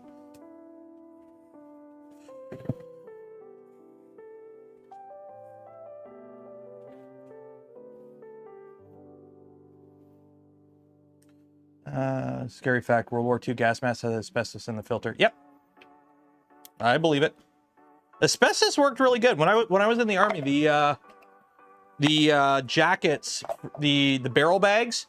So for those that don't know, machine guns get hot. When they get hot, the barrels melt. Machine guns shoot a lot. So what you do is usually you have two barrels. You have an A and a B barrel, or a short and a long barrel, or whatever. So you have two barrels. And when the barrels get hot, so you fire 2 boxes of ammo, you swap the barrels, and you fire 2 boxes. So what do you do when you take that hot barrel off? Well, you just put it on the ground. Okay, what happens if you gotta, move with a very hot barrel? You put it in a barrel bag. In the barrel bag, you put on your back. What is the barrel bag made out of? Asbestos! Because it works really good. It just, again, a little bit of cancer. Firefighters jackets, I wouldn't doubt they used to have asbestos. If they still have it, I'm assuming it would be like captive in there. Like it would be contained.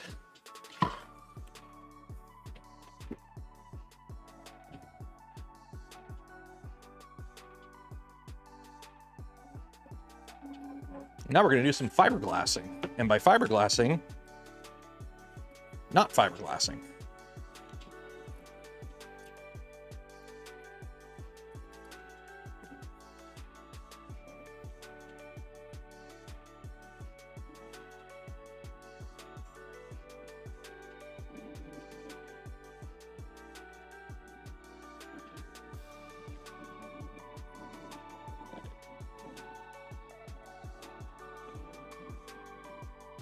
So anytime you have a joint and you don't want it to fall apart, I use like 2-part epoxy here.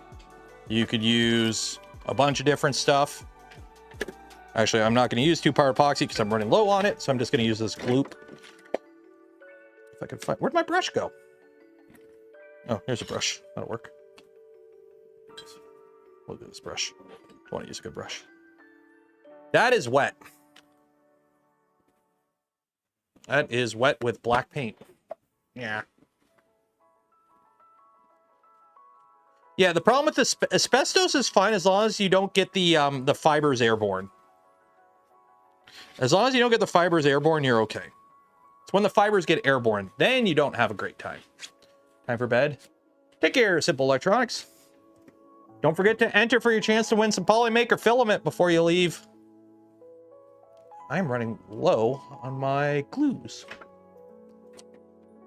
Contact cement, okay. Let's mix up a little bit of both, whatever.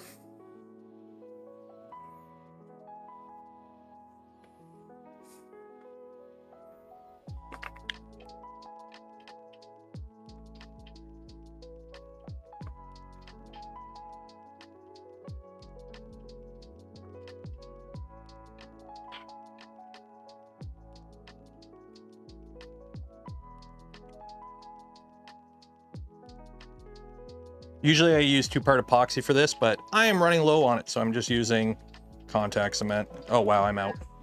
Okay, I guess 2-part epoxy it is.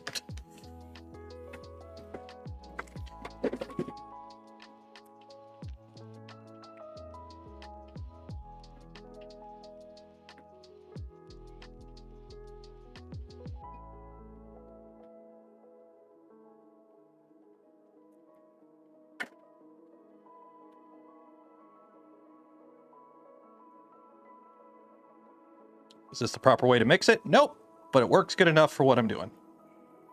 Because essentially what you're doing, you're using like a glue or something to attach this mesh, which is just, this is fiberglass mesh. This is just the stuff you use when like drywalling. It's this stuff. Because this stuff is like $5 for an entire roll of it. Is it as good as full-on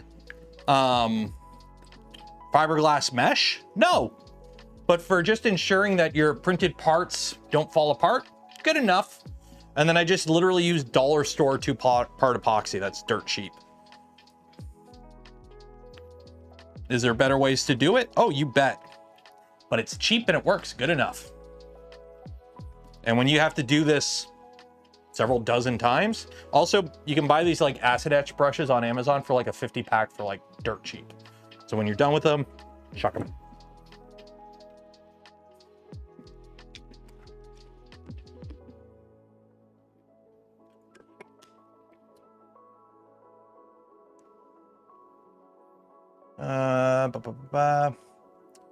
See, that's where we wanted to put fiberglass and resin. Yeah, you could do resin. I'm tempted to just get a jug of resin and mix it up every time I need a little bit.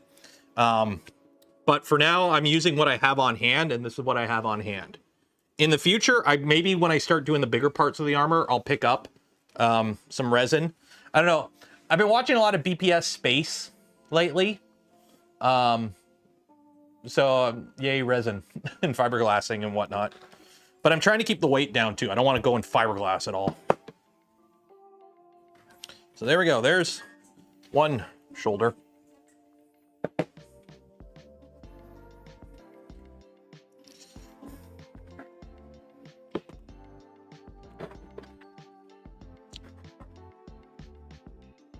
Garbage, garbage.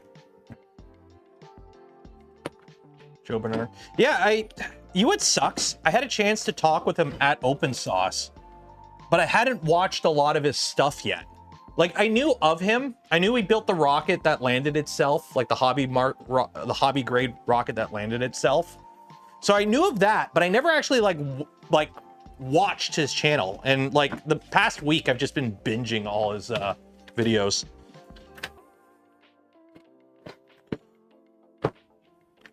Okay. This looks too good. I gotta break something on this. This is looking too good.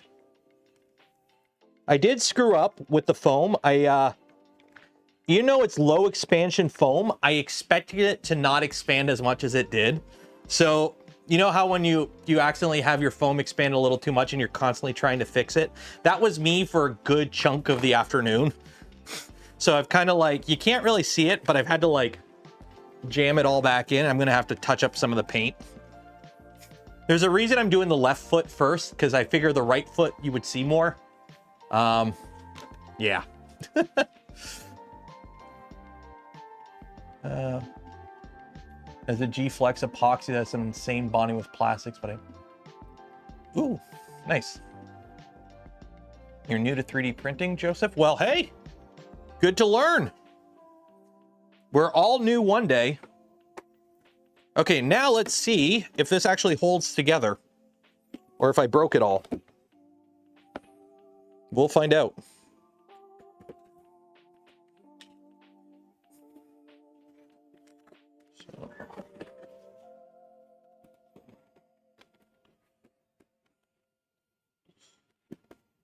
So that's that. This is big. I gotta put something here. Like, this is the inside. On the other side, you have this. But I guess I kind of want to keep the inside cleaner because I'm gonna have two boots and they're gonna be pretty close to each other. So now comes the fun part where I try to walk in this. So first, let me put the other boot on.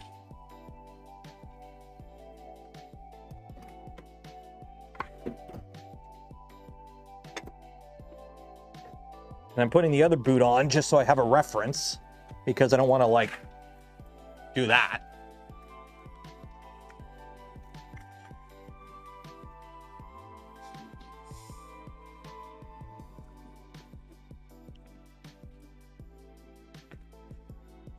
Wow, that collapsed a lot. Oh, wow. I'm gonna have to fix that. I'm gonna have to rebuild that side of the boot. Okay. Note to self, rebuild that side of the boot. Okay. Because it collapsed on me. Okay. So let's open you up. Hopefully that all stays together.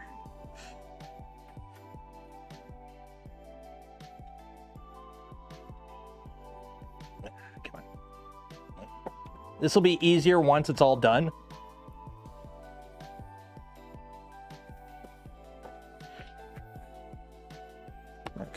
now put that around my leg.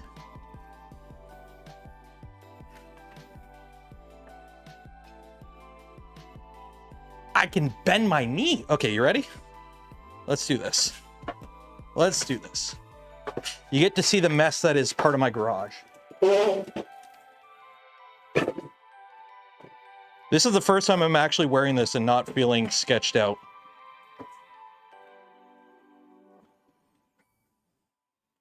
You need to see the mess that is my garage. Hopefully there's no shipping information on anything. Nope, okay. So,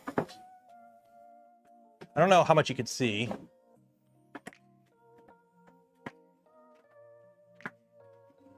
Yeah, okay, I gotta walk all the way to the back. Woo.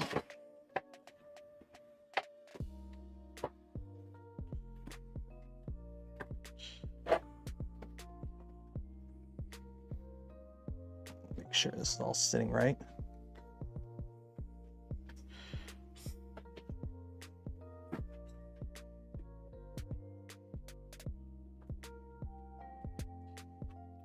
This over here, trying to make it so you guys can actually, problem is I can't even see what I'm looking at. So I do have upper mobility. I'm gonna have to fix that a bit. So I do have some upper mobility. I can move that much. It's actually riding up a little too high, if anything. But yeah, there we go. So voila, power armor.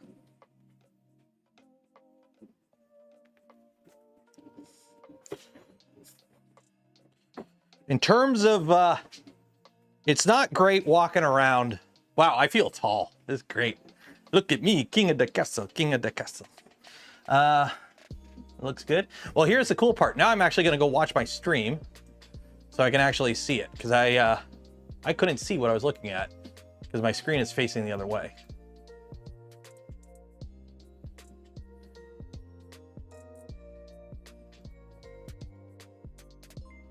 Cartoon Anarchy, thank you for becoming a member. Cheers and appreciate it. Appreciate it.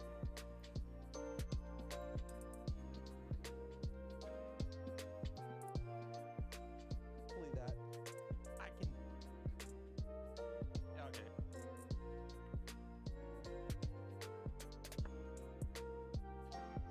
So. Oh yeah, look at that. Look at that. Yeah, okay, I gotta walk all the way to the back.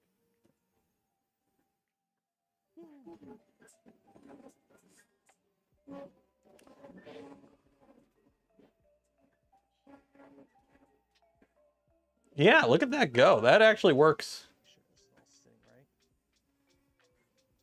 I know the other boot's splitting at the seam. I gotta fix it. It's falling apart.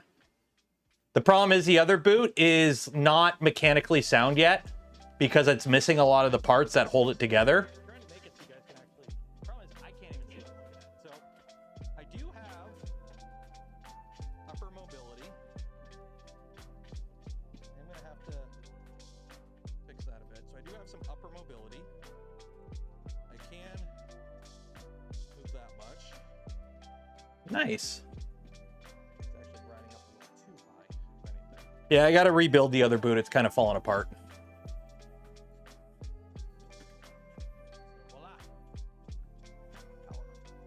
Cool. I'll take it. Wait, that was a pretty cool transition, right? Right? Ooh. It's not great walking around. Wow.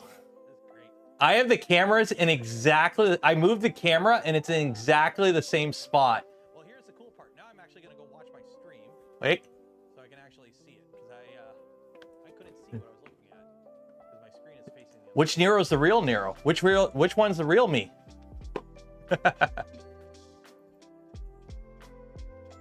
Okay. Now I got to take this off. Okay, let's get the other boot off. Yeah, this one I got to like rebuild it because it's collapsed a bunch, and yeah, this was a temporary It goes together better once you have everything on it. Okay, so what I'm gonna do now, oh shoot, yeah, that's right there. So let's get some tape. Because that is right where I want it. So what I'm doing is, instead of making a paper line, I'm doing like a, okay, just the one, I guess. This way I could take it all apart and I know where it's got to go. So I undo that. So I undo the strap and I should be able to, oh my God, this thing's heavy. Come on.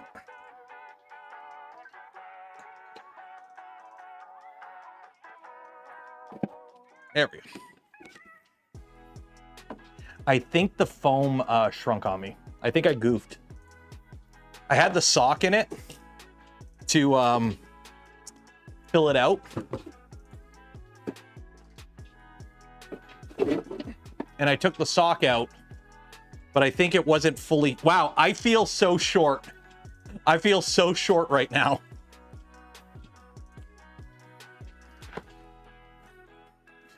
Put the sock back in so we don't lose it. I feel so short right now.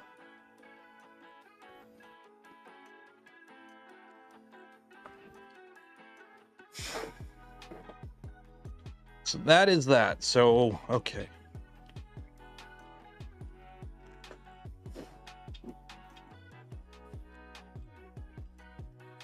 Wish I had more hot glue.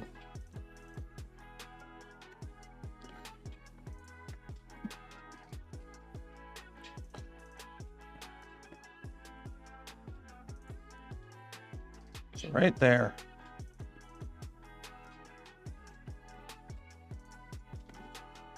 So I got to figure out now how to attach this. That's the problem. I got to figure out how to attach this to this now. What I might do, wow, that's way down there. I'm just going to get some little strips of Eva, glue them to the inside, and then I'll just like splay them out and attach them to the sidewalls of this. So the boot will all be attached down here, because the plan is I want to leave the top, like if you look at the top here, okay, see this big open volume? I don't want to fill this, because the plan is when I get to the next part, which is the thighs, okay, so you got your thighs, okay. So I can't even do this on screen. This is too big. I can't even. The thigh goes up here. Okay. So the plan is to make the thigh part have like a bunch of stuff hanging off that goes into the gap. So make like a rubber sleeve or something, because there's like, how does this go? That goes like that. Yeah, this goes like, yeah. So, oh wait. No, this is a right. I need a left. Where's my left? Where's my left? Here's my left. There's the left. So the plan is, because this is the upper thigh part, right? So this goes like that. It comes up to like my waist here. Okay. So the plan is have stuff hanging down off this, like a rubber, like shorts essentially, that I could just kind of tuck into here to fill the gap, because I don't want you to see my skinny legs while I'm wearing, you know, 100 pounds of power armor. That's kind of the point. How are these coming along? Oh, coming along good. Hopefully that doesn't fall off the edge again. That's why I put that edge thing there, to keep it from drifting.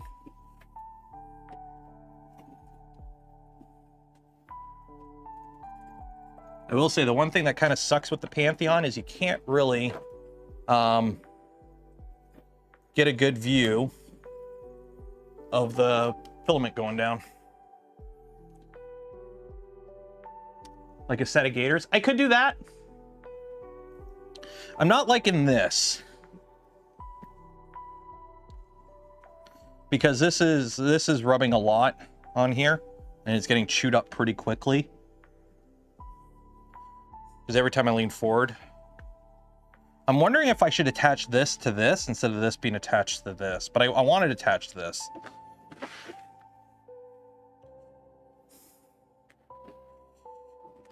Okay, so let's put some EVA strips in here. Let's put some EVA strips in here. Let's do some EVA strips. So the plan is put a bunch of EVA strips like this, that once I get the boot on, I could just put some hot glue and just go against the side, and that way it'll lock everything in place. So let's get some EVA strips made up, right? Let's do that. Let's do that.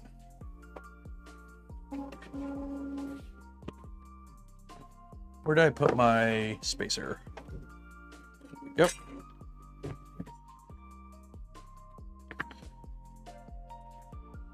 Okay, so a little bit thicker than I normally would. Nice. Mushroom tape, elastic. I don't want to do elastic because I need it to hold enough still.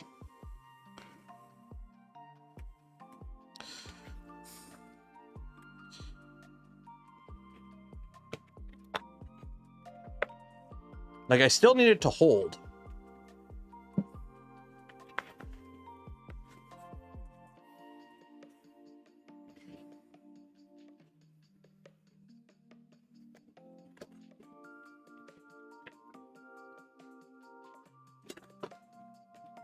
Elastic and parachute cord. What was that? 30, so 15. By the way, cutting mats are super awesome because they have a grid square on them. So what I'll do is I'll put like 1, 2, 3, 4. And then when I put the boot on, I could figure out where it all needs to go. And then I'll just glue it to the side. So let's get these guys glued up.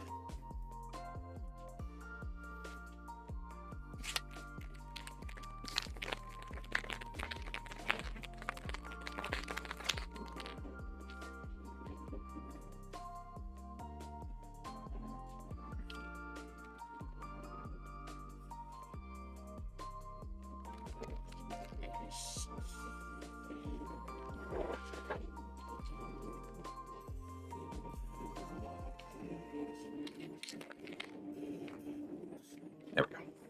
Let that dry for a bit. This boot is all sticky. It's just sticky. Put one in the front too.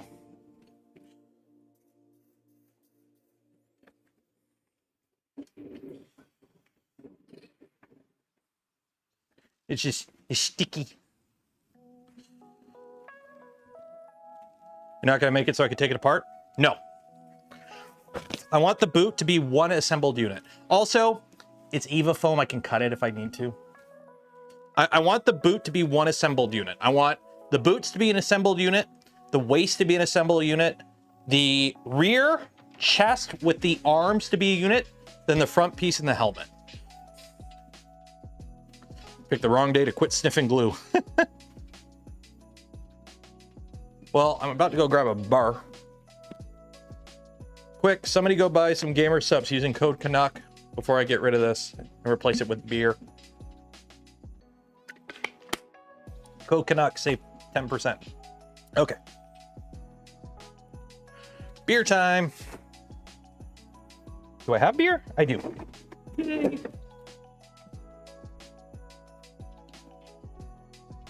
Burr.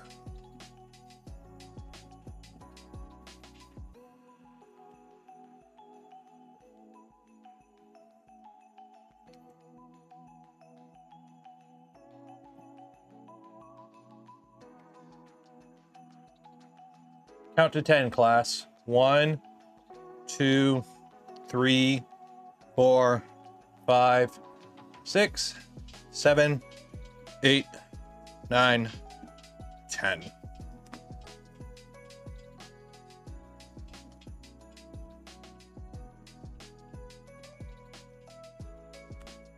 Yep.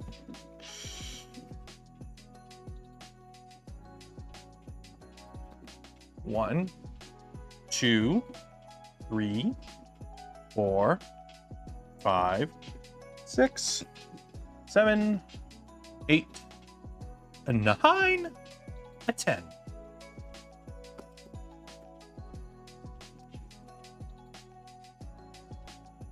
Go. See, I screwed up and I should have sprayed it with the curve facing outward instead of the curve. Because it comes pre-rolled, there's like a curve to the parts. And I glued half of these with the curve like this and the other half like this. I should have done them all like this. So that way it matches the curve.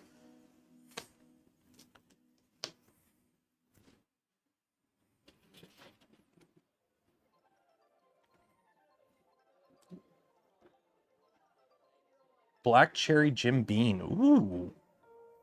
Fancy. And then what I can do, once I get it all together, I can just fill it all with spray foam again. More spray foam. Ooh, Laperlo egg. I've got some, shoot, what do I have? I got something. I can't remember what it was. Lot 40, I think. I think I got some Lot 40 inside.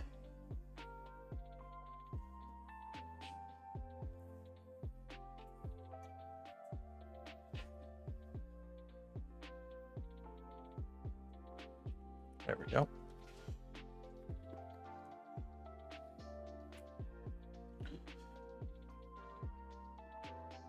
Die Hard is the best Christmas movie. It is.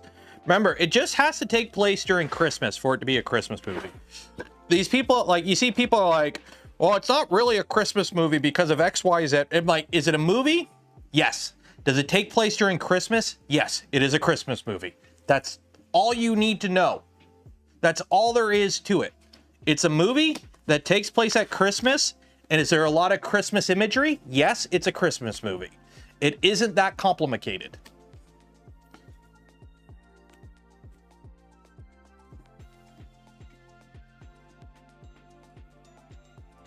What I might do,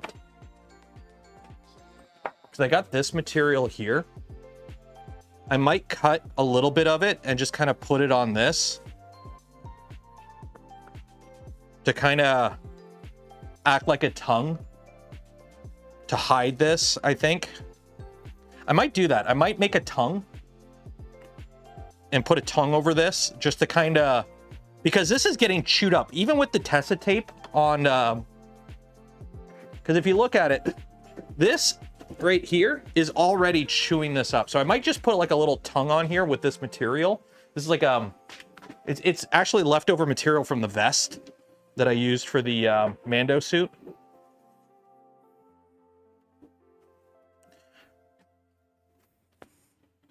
So I might do that. I might make a little tongue just to cover this little area up. Just to kind of, yeah, that would work. I'll just put a little tongue on it, I think. Tongue. Yeah, because if that look, yeah. So I'll just put a little tongue on it. And that way it's got room to like slide on it, I think. I mean, steel adhesive tape. I've got aluminum tape, but it's not the same. Not the same. Well, the problem is, with the way I move, it shows this gap here. There's like this little notch here. And when I move, it shows this, and I don't want this to show. So I'm just gonna put a little tongue of material over it. So that way, if it does come back, you don't see it. So, anyways, let's open this beer. 1, 2, 10. 1, 2, 10. 1, 2, 10. Am I tailoring? I am tailoring. Okay, so let's try this. Let's get this beer open. Should I be wearing gloves doing this? Probably not, but whatever. Oh, that's good.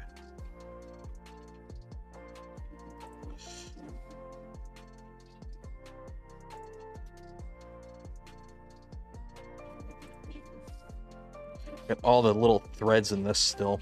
Okay, so I've got 2 of these, so let's see. How are we gonna do this? Cut it right in half.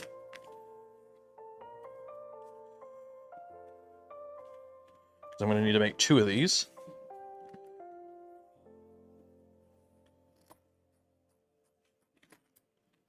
There we go.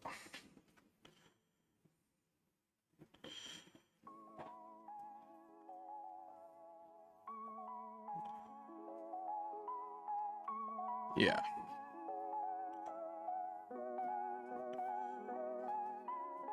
That works. Okay, so now let's see here. I see the oh wait, I can mark it on the back.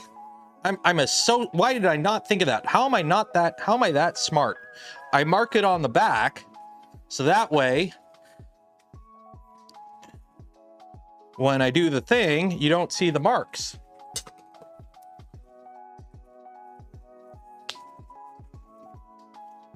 Big brain.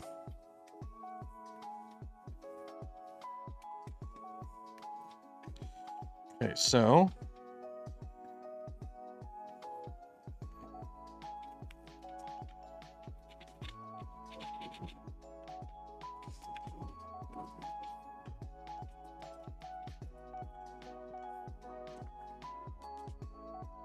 okay.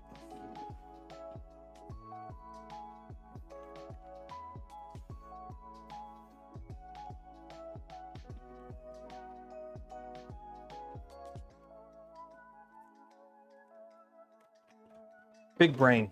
Biggest brain in all of brainness.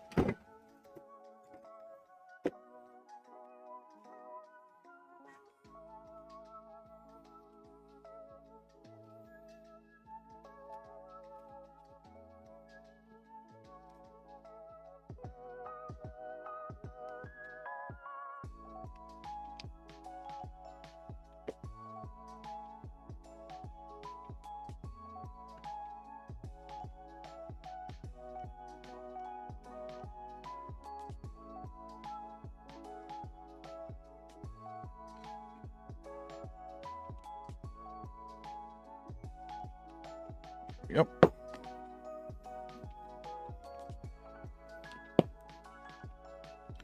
Let that dry.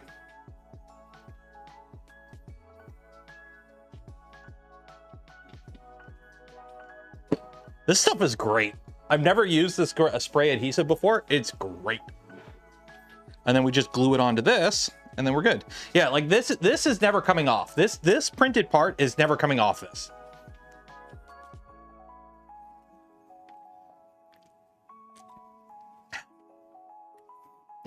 Yeah, just to put it in perspective. Just to put it in perspective. Here's like the boot I use for cutting the grass.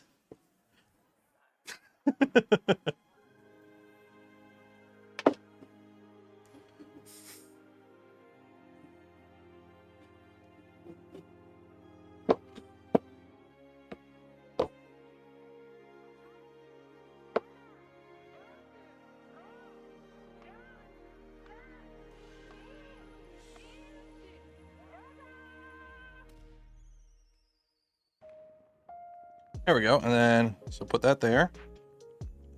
One down, there we go. And then we just glue that on. Okay. So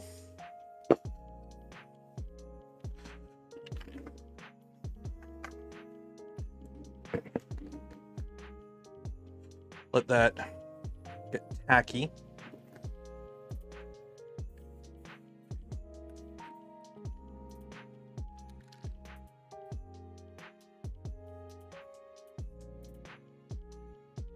I don't know how well it'll stick to that, but we'll find out. Find out!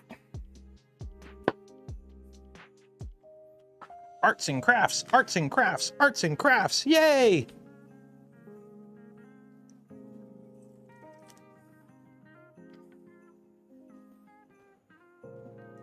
Tech Master, Story of Morality. What are you guys going on about? What show?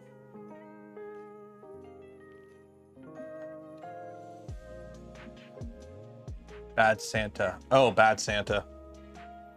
Which one was that again? Which one was Bad Santa?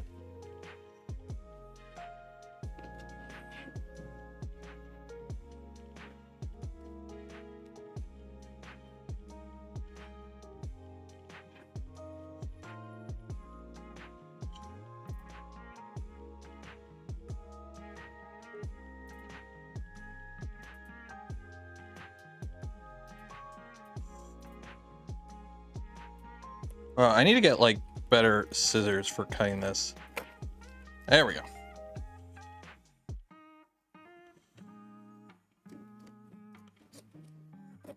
There we go.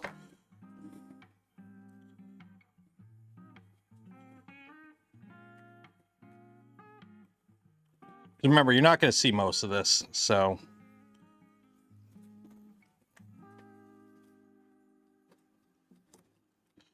There we go. Because this is just to cover up this little gap when the boot is moving. That's pretty much the only reason this exists.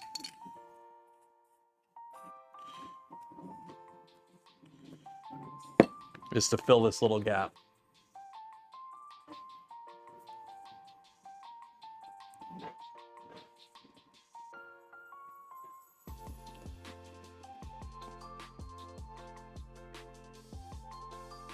There we go. So now when the boot's on, you shouldn't see most of that.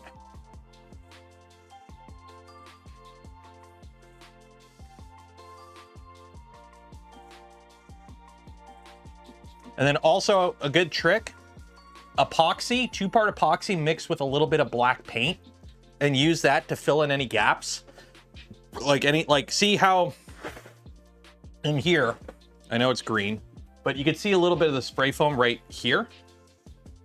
I'm just gonna get some 2-part epoxy, mix some like black and brown paint in it, and just kind of brush it all in here to fill it all up. Wow, I'm really happy how good that turned out. Like the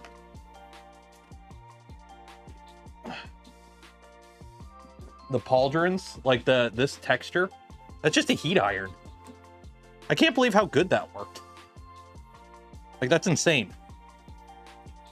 Okay, so I can't put this on until I get more hot glue, because I want to do it with hot glue, because that way, that's another reason, John, I like attaching components together with hot glue, because with hot glue, if it fails, like if it doesn't work, you can just peel it off.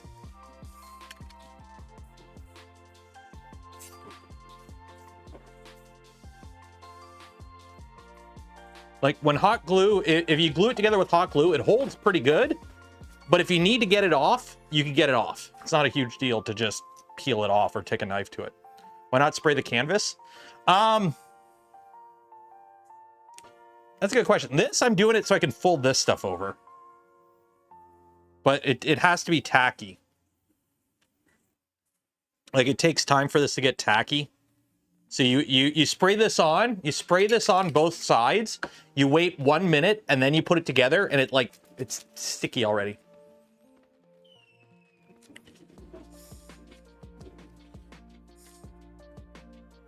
So this is just me trying to get all these stupid little fibers glued to this.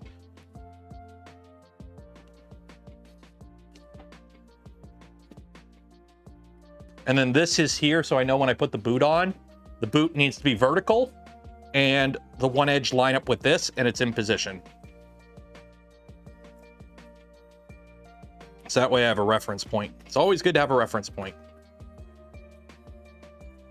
And it's taped, so I can peel it off when I'm done. Oh yeah, that's much better. There we go.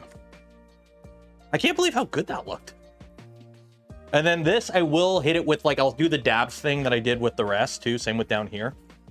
Actually, while we're waiting,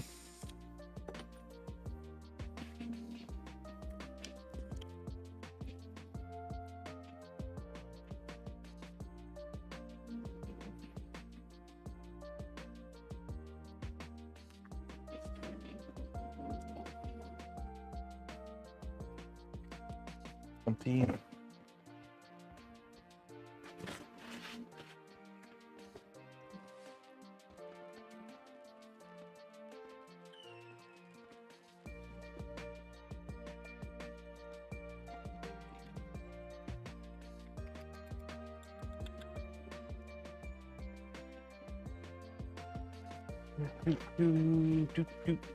Spray on contact cement. Yeah, that's all it is.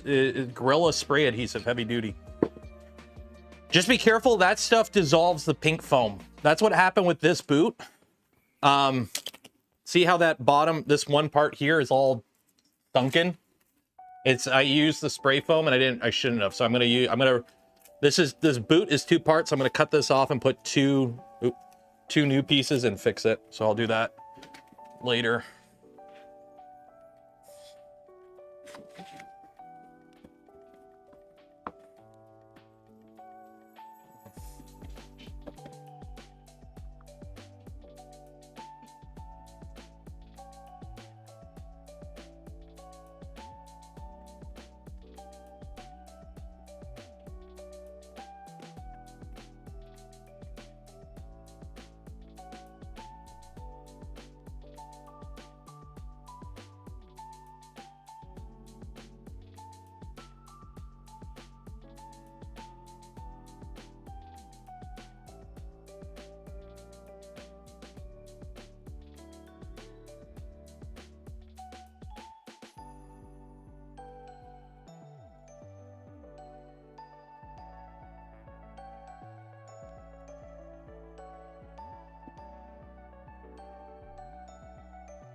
Do clean.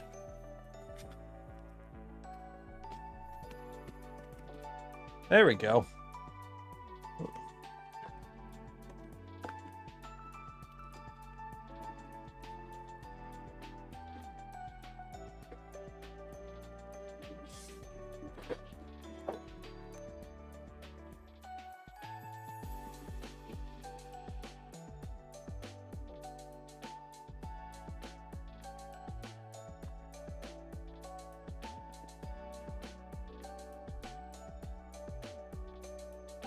There we go.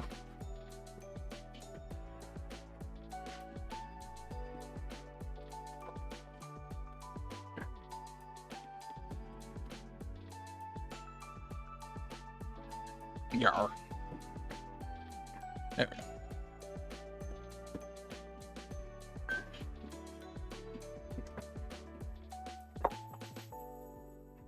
Latex paint works really well on EvoFoam. Okay. Well, it's spray painted already. So whatever I put on it has to stick to the spray paint, not the EvoFoam, right? Right? Right. Don't lose this guy. I need this. Oh, yeah. Yeah, just gave it a... So now, just to put it in comparison, somebody pull up a before and after. So see? Now it's nice and dirty. So it matches the rest of it. What I should do is like... What I kind of want to do is once this is all together, I'm just going to like get some like machine grease. Like dirty grease. And like slather it in my hands. And then wipe my hands off. And then I'm just going to pick up all the parts and move them around and then put them down. That way everything will have like a, it's just been used kind of look.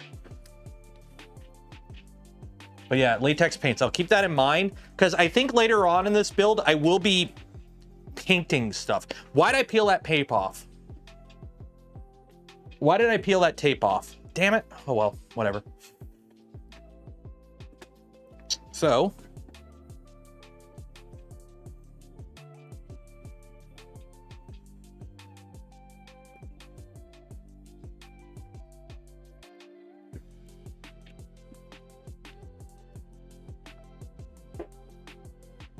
There's the tongue. Now you can see why I got the tongue there, because this is going to move. There we go.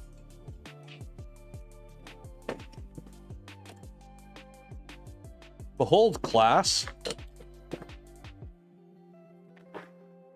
1 power armor boot.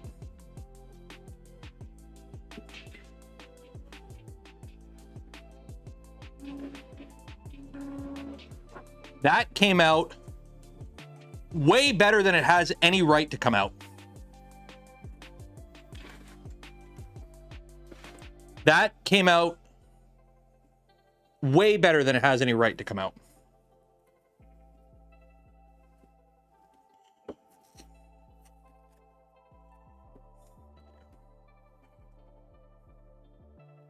Gonna need a new closet. Well, the plan is this should... the boot stands by itself. I would like to be able to have this stand on its own. Obviously, I'll have to have like a PVC skeleton in it, But I would like this to be its own thing.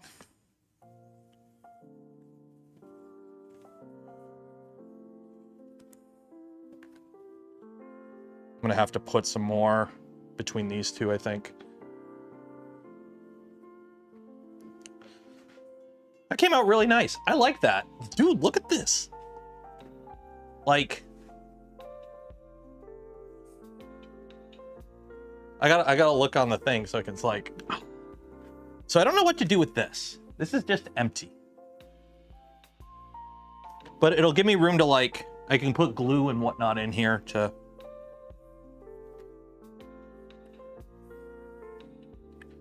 A video for the cosplay stand.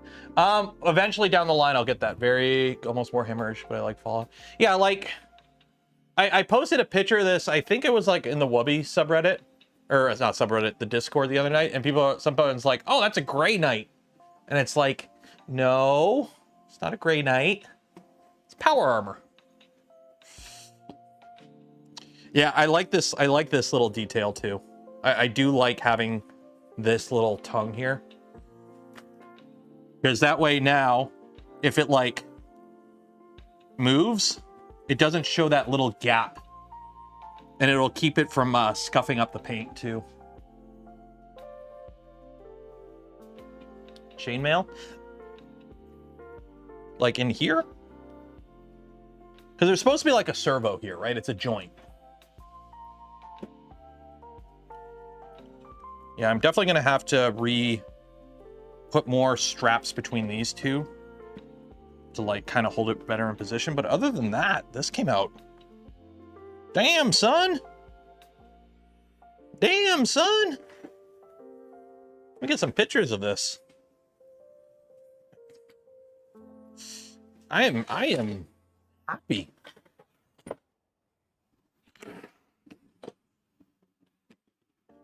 So I gotta have it sitting straight up at least.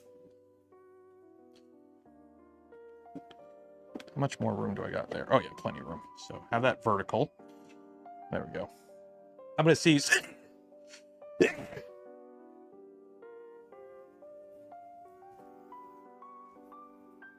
Glue stick.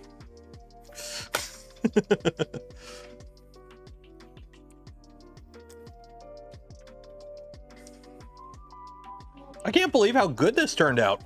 Damn. This looks so good in person.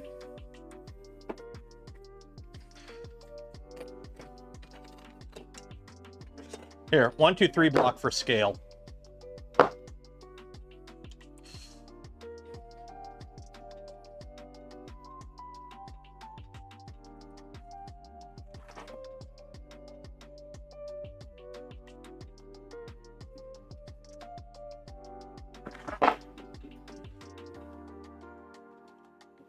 See, the problem is, you see how messy my shop is. If I take the angles too right.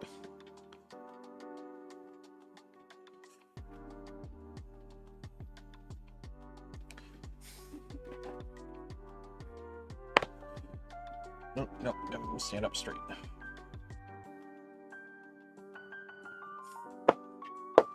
So I'm going to put pictures of this on the Discord, by the way. So if you're not in the Discord, go join the Discord. I'm going to go put some pictures in here.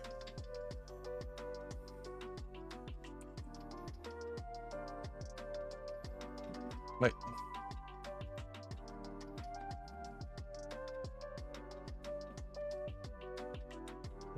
Hobbies, nope. There we go.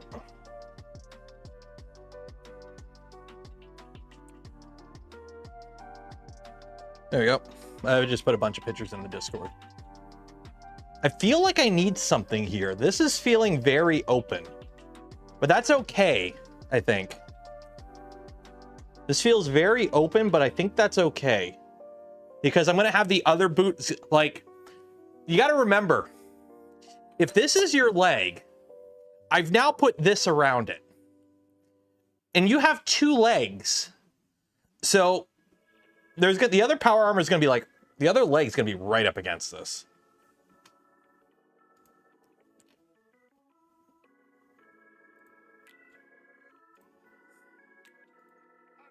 Oh, yeah.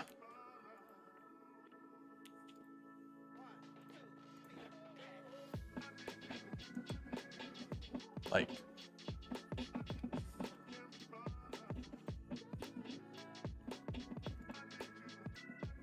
That, oh yeah, that came out so good.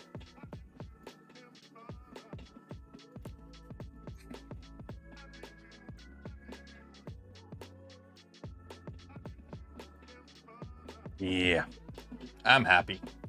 It's not fur, it's canvas. It's just heavy duty, it's just canvas. Canvas dyed brown. I should have gone with like, I was tempted to go with like a dirty OD green. Like not a coyote, like not like a coyote brown, but you know how there's like OD green and then there's like the slightly lighter. It's still gonna work. Like this is still gonna be massive.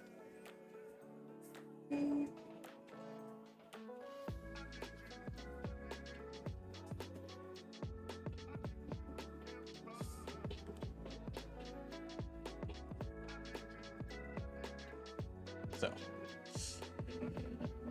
chainmail or NASA fabric. I could do that. The problem is I don't want to put anything on here because this is all going to get scuffed. This whole side is going to get scuffed because there's going to be another leg right next to it, right? Like, look, like stand up straight. Where are your legs? You only have like 6 inches between your legs. Well, this is like 3 inches outside the legs. So it's going to really get bulky. Add fur. Well, that's why I added this. I might add like a strike plate or something. We'll see. I mean, you're going to see this side more because you're going to see this side with the boot next to it. Right? So. Well, I found one glue stick, which unfortunately isn't enough to put this all together. So it is what it is. Do the ankles flex? Not really. There's enough flex in it because my knee inside of it, like I have a knee pad up here that attaches to my knee and then I have my foot down here. There is enough to like, I walked around in it earlier. Did somebody clip it? Did anyone clip it? Here, let's, I can just pull up the stream 1 second. Did anyone clip it? Yeah. Let's see. Here. So like,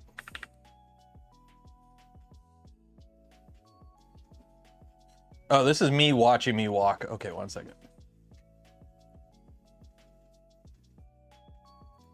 Okay. Yeah.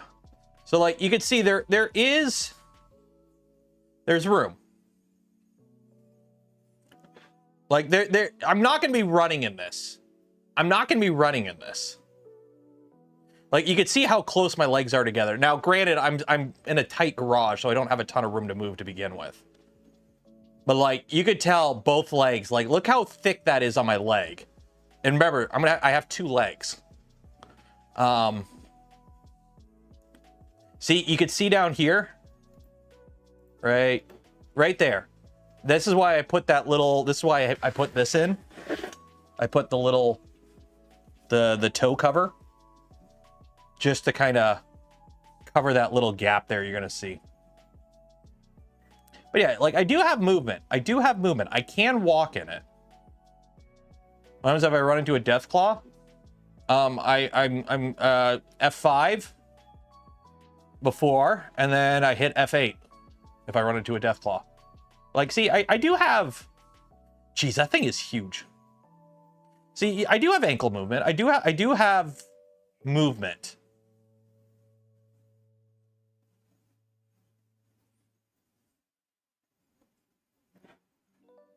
So yeah, I can walk around in it, so it's not too bad.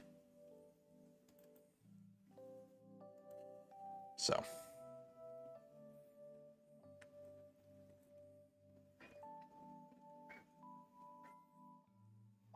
How's this looking here? Let me grab my list.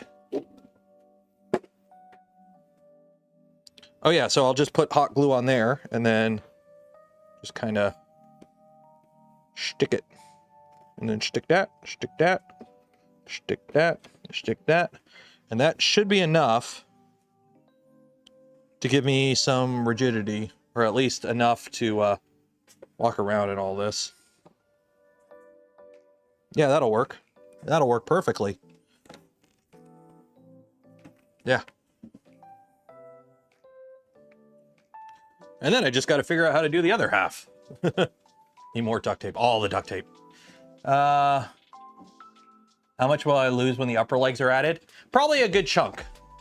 I got, wow, my camera's really off. What's going on with the camera? Really. There we go. There we go. Much better. Probably quite a bit. I've gotten, like, this is not going to be like the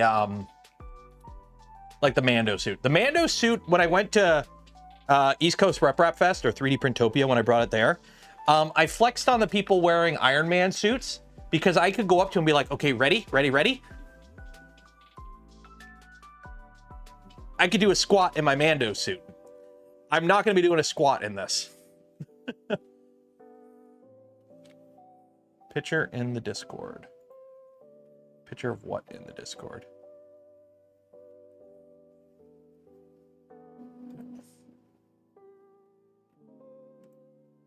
Oh yeah, these in, yeah, see, this would be much lighter, but this is Eva foam. That's all Eva foam. Oh, Pinterest. So see, he puts the waist on.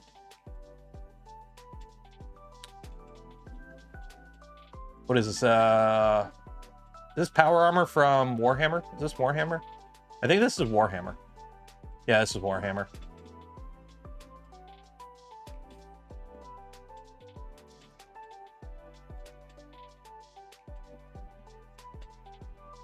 So see how he put his suit on? This is basically how I want to do it. Only I want to have the thigh pieces be part of the waist. I want the thigh pieces to be part of the waist. So essentially, put the thigh pieces on, step into the boots, chest, arm, helmet.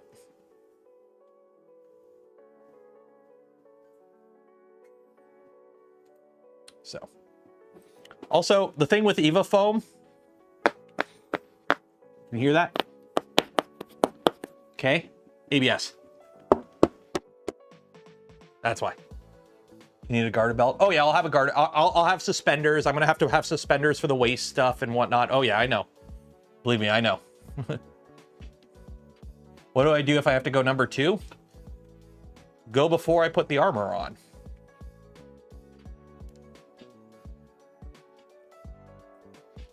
Simple as that.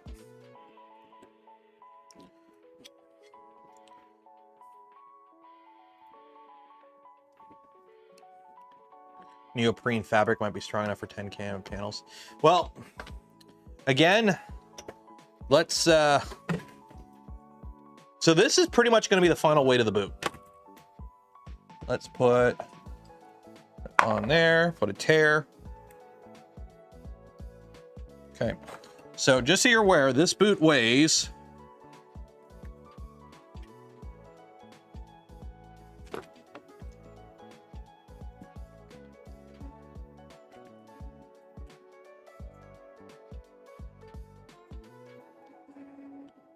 3.85 kilograms. 3.85 kilograms. Just the boot.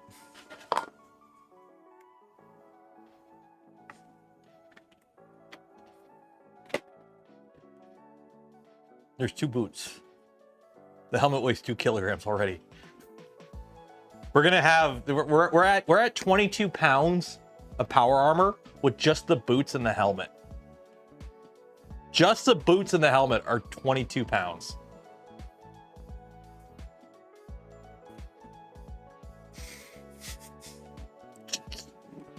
How's this coming along? Coming along good? Gonna be done 77%. 77%. Oh man, this is gonna be heavy. That's gonna be heavy. That is gonna be heavy.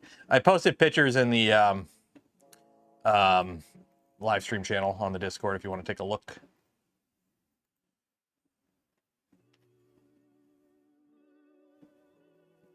Better include a drink holder. Am I reprinting them all? No, I'm only reprinting the shoulders and the chest pieces. The chest piece I have to reprint because the sizing isn't right. Every other piece I did not modify, or every piece I didn't modify, but if you look at the chest piece here, yeah,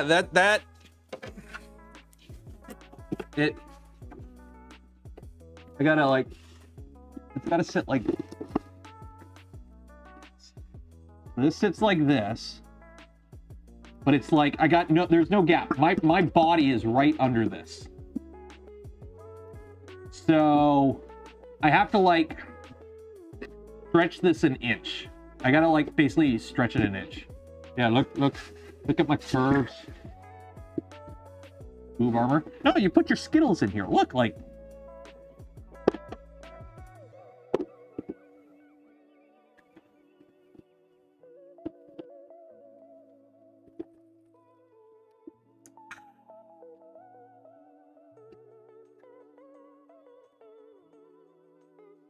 And then you have a massive shoulder sticking off the side. Where is the shoulder pad? Where did I put it? I just had it. Oh, it's over here.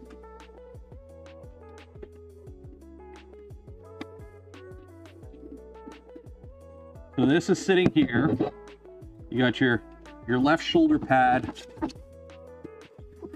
is like here. And then you have a helmet on too. This is getting really big, really quick. Oh shoot. Oh yeah, we're good. Yeah, boxing, right? But yeah, I think I'm gonna just take this, split this in half, and just stretch it an inch. Because I think we'll be okay if I just do that. Because there's nothing really in the middle. I don't think. So I think I could just split it in half and just extrude it down at like 12 millimeters on each side. Yeah, that should work. Yeah, that'll work. Because I don't think the front and the rear line up. Like if you look at the power armor, the front and the rear parts don't actually line up.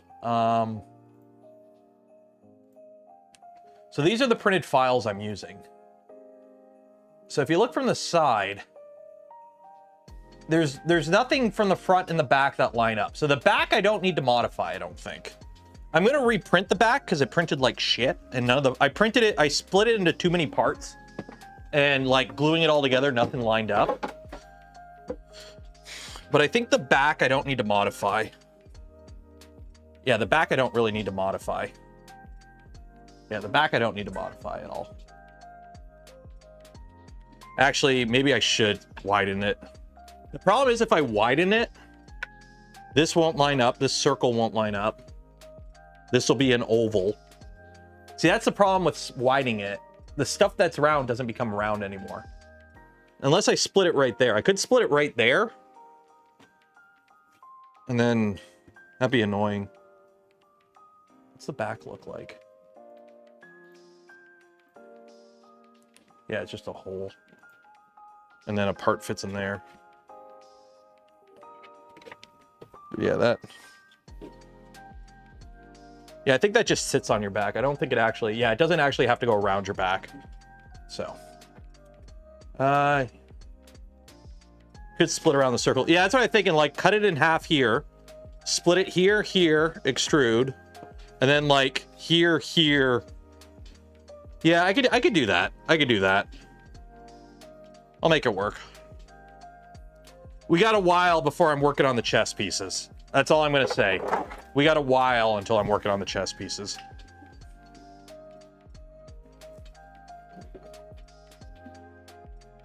What am I wearing underneath? I don't know yet.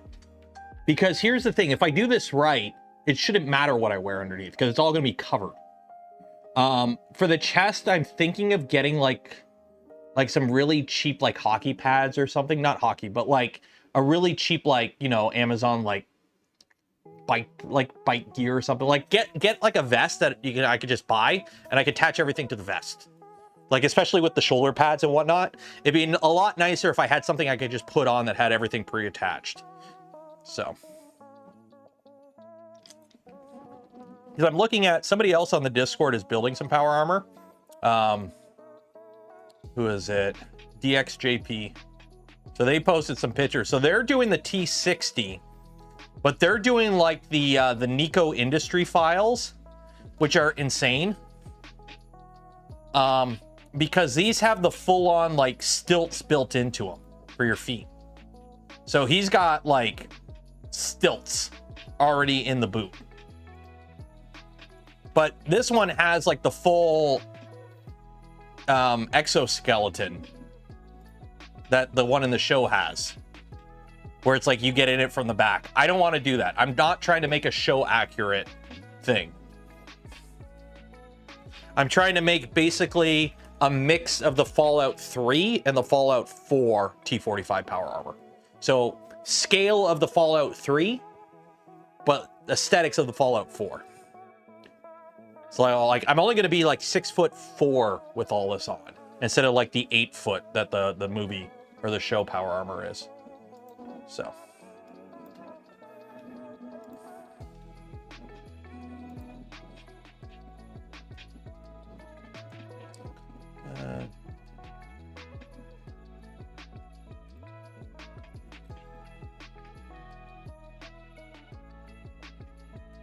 Not wearing hockey pads. Hockey pads would be too bulky.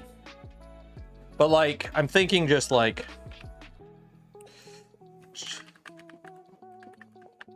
But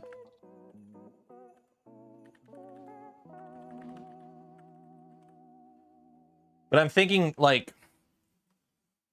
Get something like this, kinda. Just something like cheap, like with like that already has like the arms on and everything. That way I could just attach everything to it and call it a day.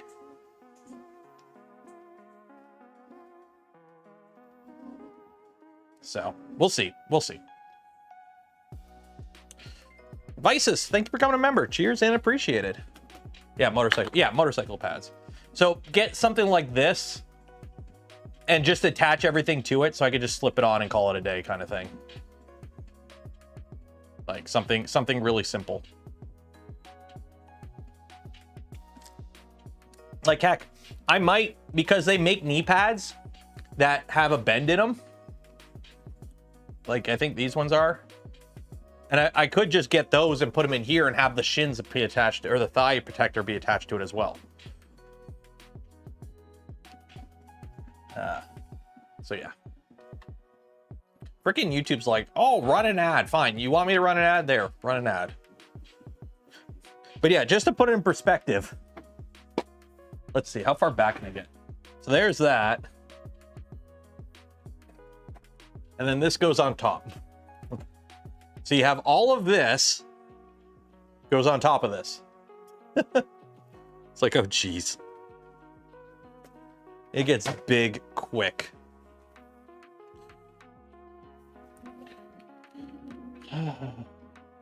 Looking for two-piece. Just look up BDU. BDU, battle dress uniform. How many somebody does a gold one? I don't know. Wouldn't be that hard. I mean, you could just, like, this is all just rattle can. You could just rattle can it. Okay, we're going to do the giveaway soon. We're going to do the giveaway soon. If you haven't entered for your chance to win some POLYMAKER filament, you have 13 minutes. Enter for your chance. Link in the video description. Ooh, actually, this is what I need to do. Mount. I will say this Prusa prints the carbon fiber PETG from Pantheon beautifully. Like, absolutely beautifully. Although, let me see if I screwed up my support settings.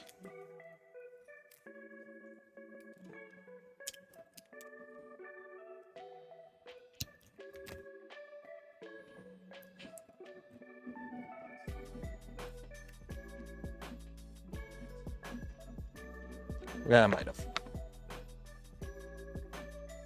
Yeah, BDU. That's what I was gonna use for the Helldivers armor before I decided not to finish it.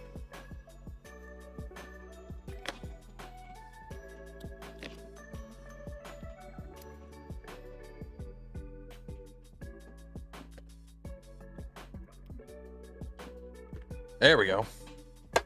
That piece, that piece, that piece, that piece. I don't need the Nico files. Thanks, Rose. Because that's a T60. I'm doing T45.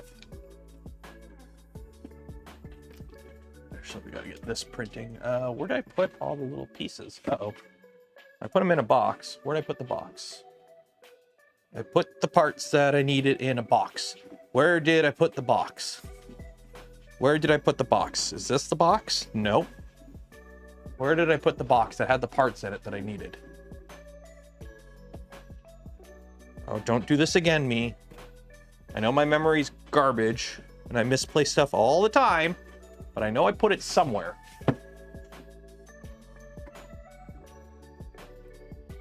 Oh, they're there. Over there. I put them under here. There we go. Go in there. And now I need to print something. We need to go to the worst.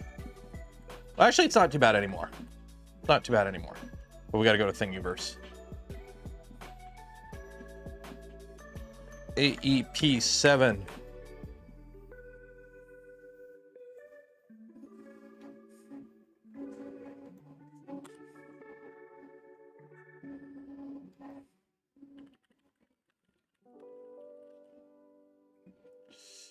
Freaking Thingiverse.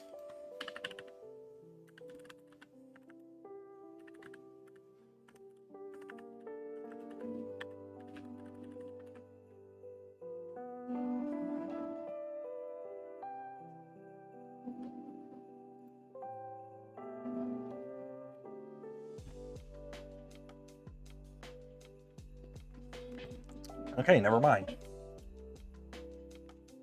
I can't believe how good this looks. I am so happy how this turned out.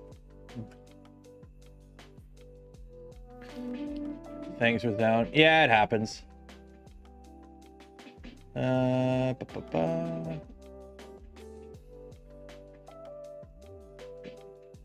the Raspberry Pi that's running Thingiverse is probably having a moment. Okay, whatever. Maybe printables? Printables.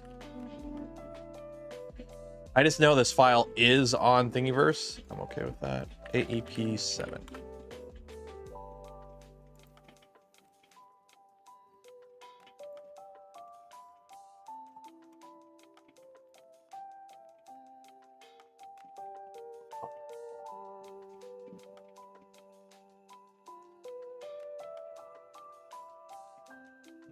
Optimized version with connecting. So the problem is I need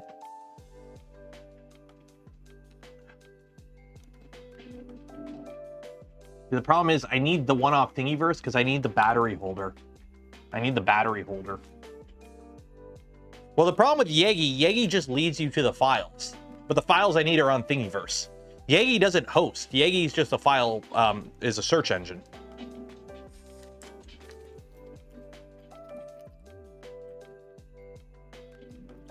So, okay, we're gonna do the giveaway soon.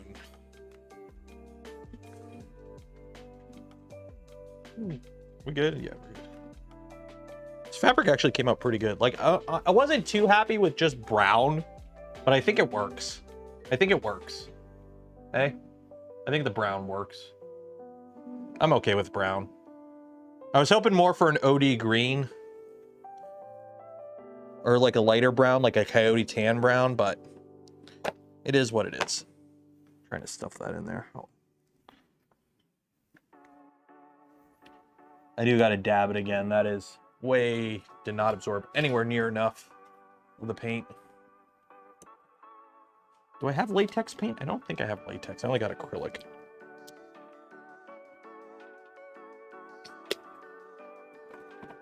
Here, we'll mix in a little,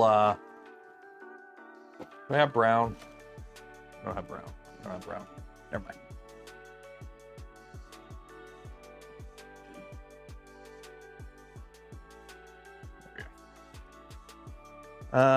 I'm fighting my creality. Not sure if it's the machine, old schools, or environment. Might get a Bamboo A1 Mini while it's on sale. Well, what's wrong with the machine? Like, what's wrong with the machine that you're having the issue with.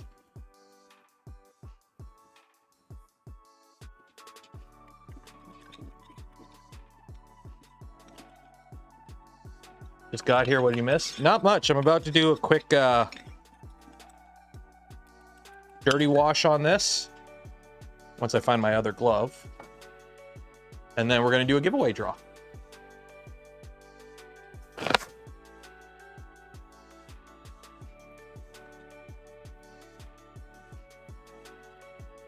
Adhesion? Clean your bed. Bed adhesion? Okay, are you ready for this? The print sticking to the bed has absolutely nothing to do with the printer. Clean your bed. Clean your bed, put some bed adhesion helper on, but buying a new printer will not fix your bed adhesion problem, because bed adhesion is just bed adhesion. Like, as long as your first layer offset's correct and you're printing with the right filament on a good clean bed, the print should stick. Buying a new printer won't fix that problem. Clean it with like a degreasing soap, Dawn dish detergent, for example. And then what you're going to do after is dry it. Let it air dry properly. Okay, let me get this off. There we go.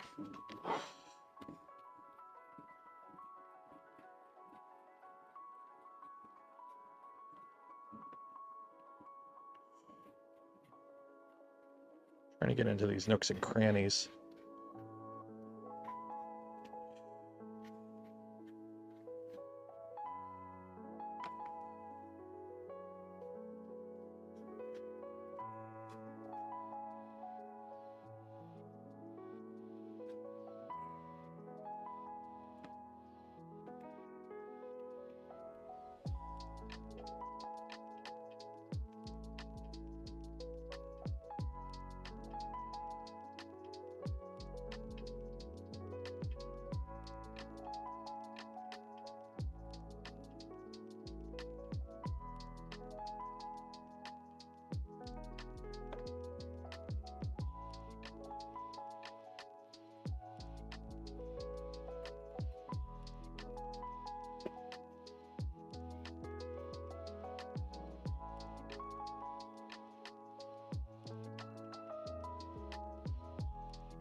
Actually, where's that? See,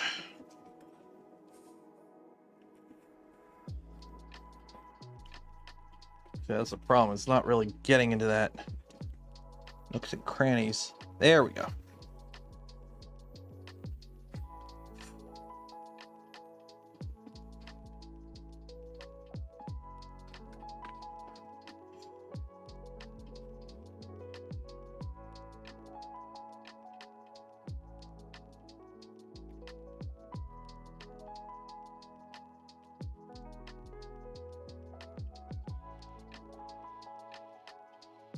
There we go. Now we let that dry.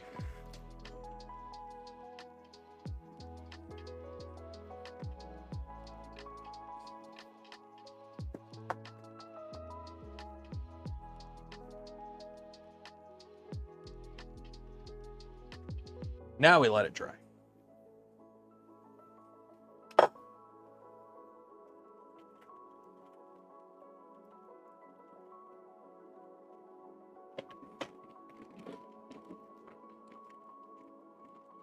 But yeah, I always find it funny when I see people like, I've been having so many issues with my printer. I bought a new printer, and you look, it's like, what's the issues you had? Oh, part warping. Your print's warping has nothing to do with the printer itself. It's all settings. Now, some printers have better default settings, but the print warping has nothing to do with the printer itself. It's all your settings. That's stuff you can fix by just changing settings. So, yeah.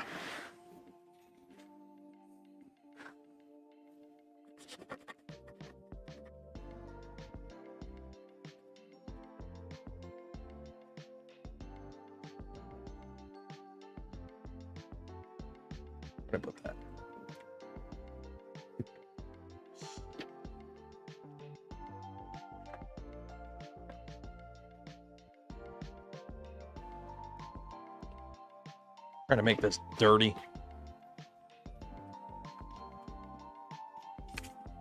You know what I'm gonna do? Ready? Ready? See if this works. Grease.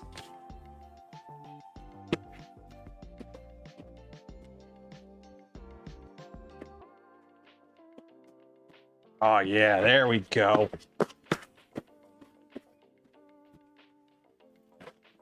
That's a nice dirty look.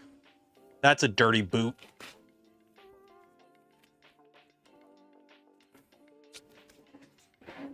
Oh, there you go. That's grease. That's dirty grease. Good.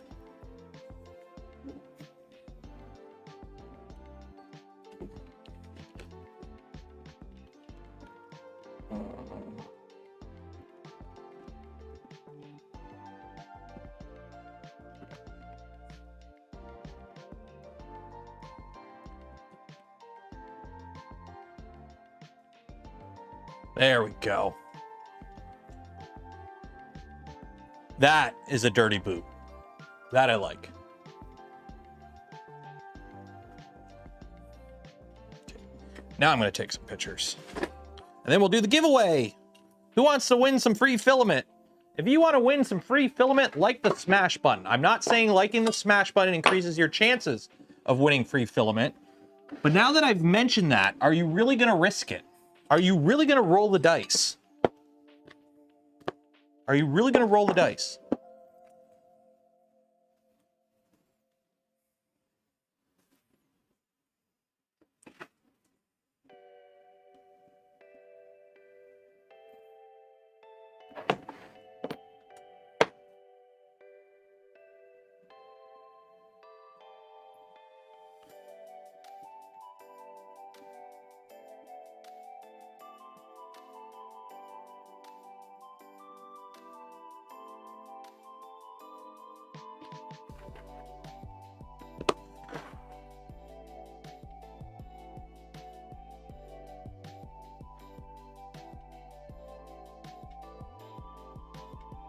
There we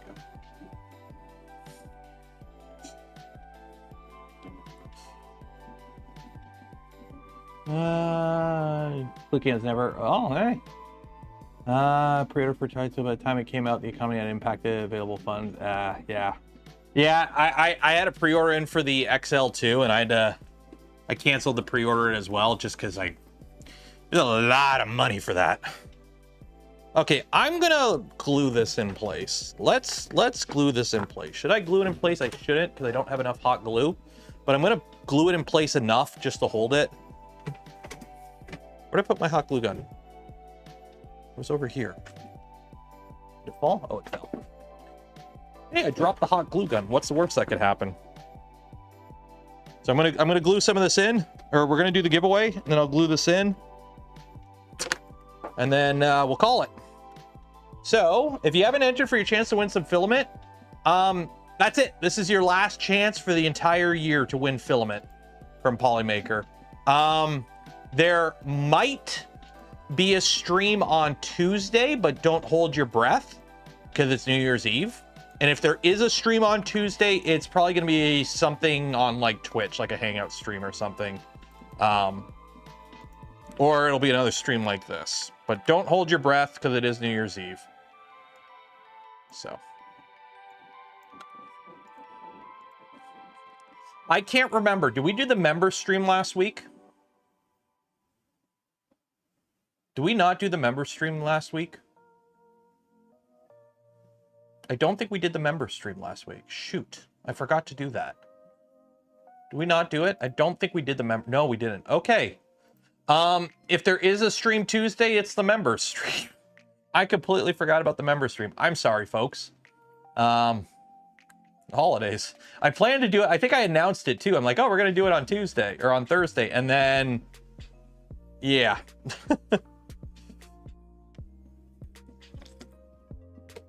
Or did I do it earlier? Did I do it the week before Christmas? No. I don't think we did one in December yet.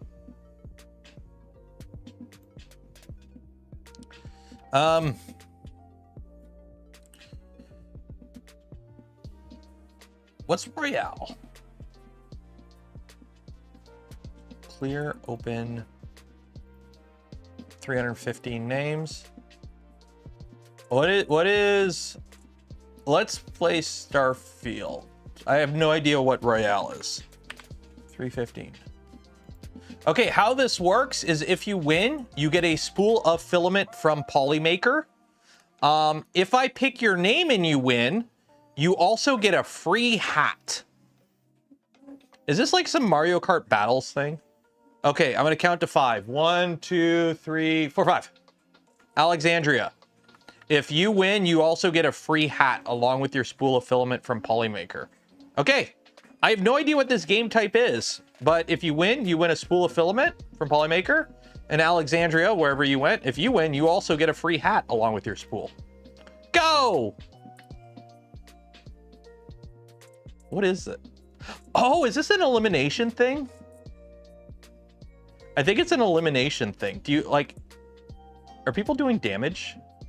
Oh, yeah, it's an elimination thing. Oh, look at the dead balls. There. So how does this work? Let's follow somebody. How does this work? Do you like crash into other balls and then they die? Oh, okay, I see. Exclamation mark, Thunderdome. If you want to go faster or something. I saw somebody called Taco Jesus.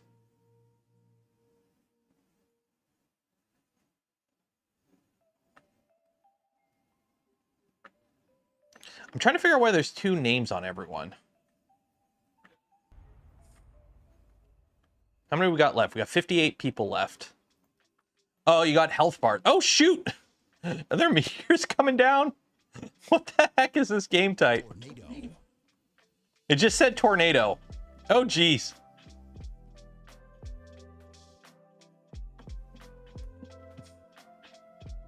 This could take... I mean, are you in a rush? I'm not in a rush.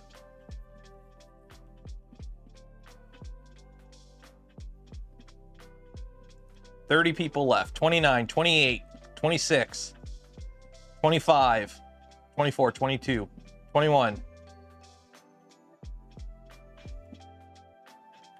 21 people. 20, 18. Is Alexandria still in this? I don't think so. It's a top 10 situation. Oh, here we go. Do you guys hear the announcer? I'm trying to figure out what the names are, because it's 2. Why is it 2 names? Why is somebody called Skyrim?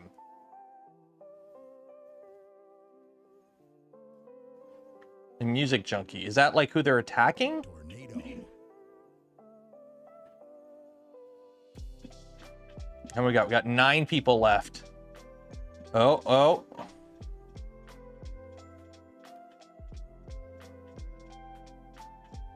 7 people left. 6 people left. Oh no! Oh, you're still alive. Nobody's got any health left. Actually, Music Junkie has the most health left. It might be Music Junkie. They got the most health left. Oh, unless they get whipped out of the arena. Oh.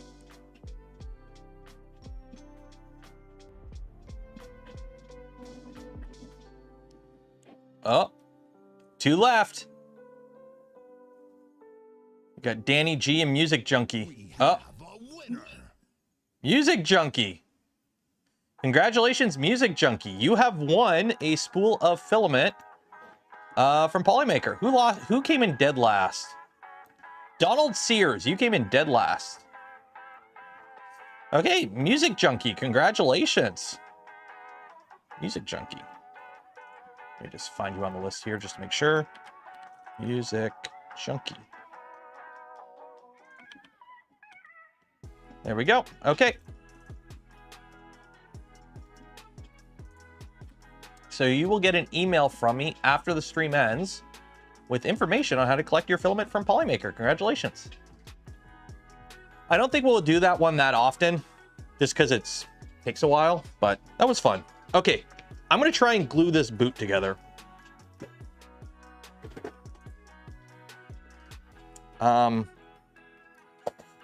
Okay, so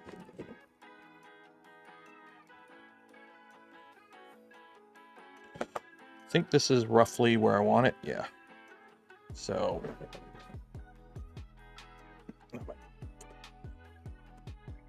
this is, oh my, yeah, this is gonna be fun.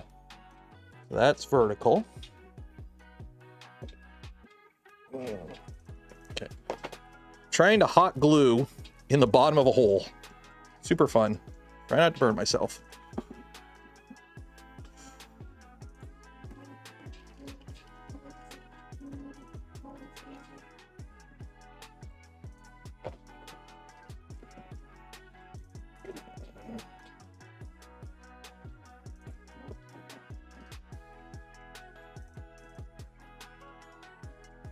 Well, I like the tiny glue gun because it gives me room to actually reach in.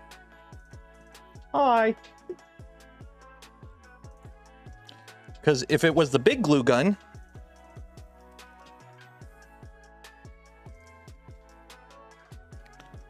I wouldn't be able to reach in. Okay, so...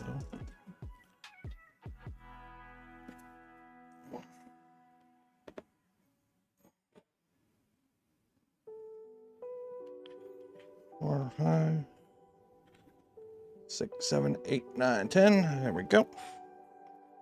I'm hoping this works.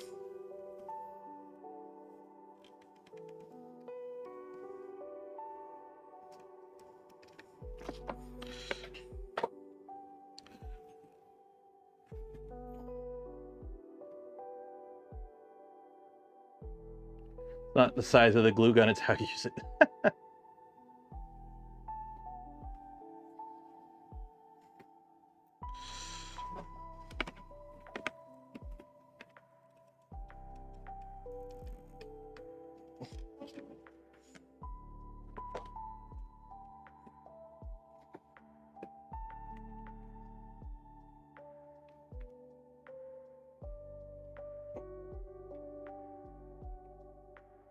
Like, on the bright side, with this being hot glue, if I need to undo it, I just undo it.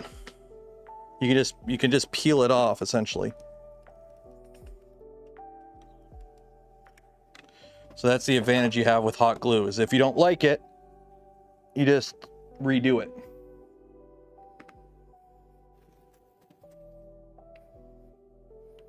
So now, I should be able to walk around in this.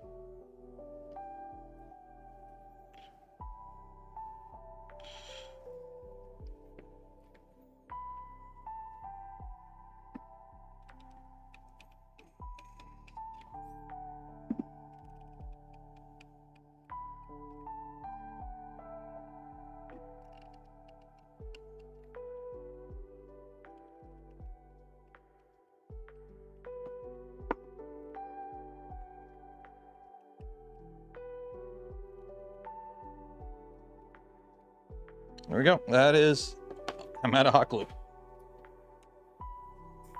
I have so many stringies all over this too. It's like, eh. And there's one layer line I can see, and it's bugging the heck out of me, but I'm not gonna point it out because if you don't see it, you don't see it. Eh. Hot glue guns. All the stringies. Okay, let's see how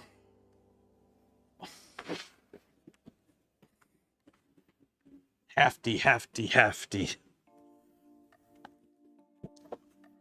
thing's freaking massive. Like, I gotta take the sock out. Nope. Take the sock out. Okay, let's put on the sacrificial boot that's failing, that I need to redo. Okay. Got that boot. So now we'll try this one more time. See how it goes, and then we'll call it after this, and we'll end the stream. So.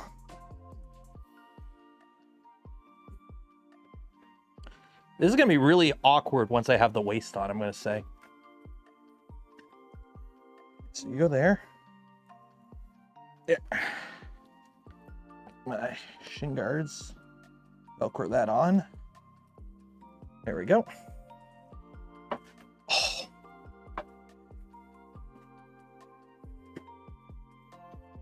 Heck yeah. Okay, now how can I move in this?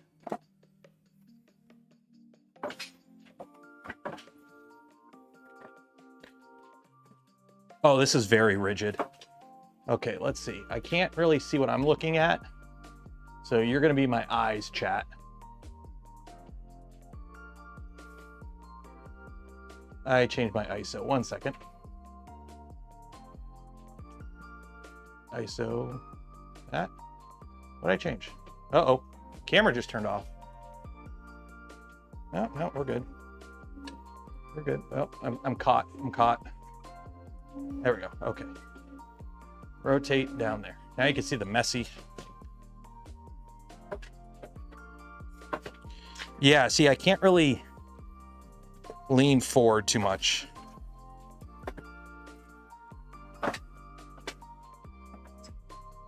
Yeah, see, the problem is I can't pivot my knee forward too much. So walking is a bit awkward. I can't, like when you walk, you want to break your knee. And I don't really have enough room to do that. So if I, like, it looks good, but in terms of, it's gonna be really awkward once I have both boots on. Yeah, like, see, I can't go too far.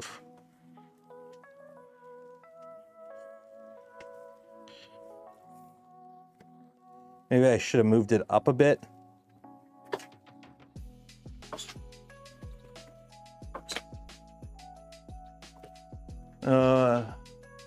A bit from the bottom of the shin piece.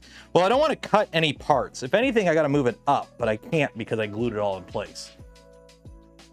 So I think I have to unglue what I just glued on and slide it up a bit. If I, here, watch. Okay, watch. We're gonna do a quick fix. Quick fix. Ready? So, whoa. If I,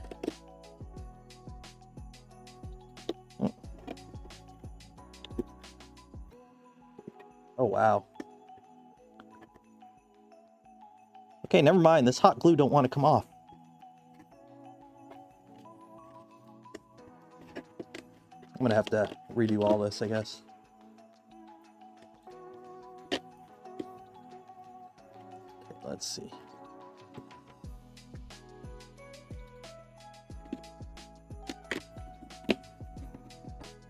If I peel all this off, that's what I get for gluing it on too tight on the first one. But this is why you use hot glue. Because hot glue you can take off. So I think what I did, I glued it on too low. Put it back in. Okay. One strap, two strap. Yeah.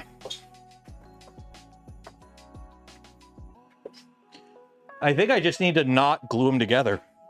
If I don't glue the two halves together, I can walk in this. Yeah, so I just need to not glue them together.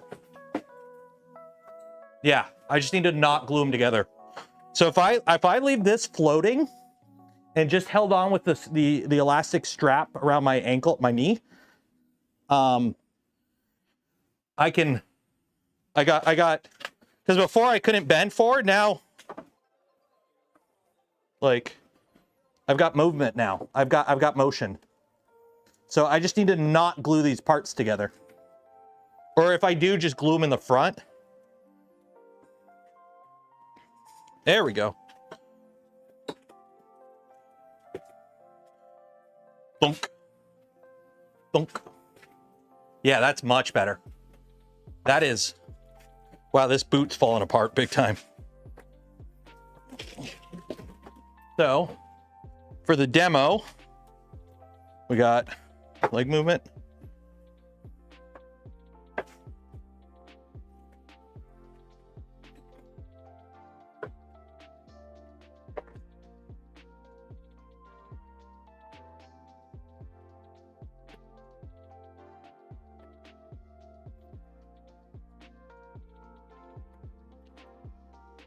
These look awesome.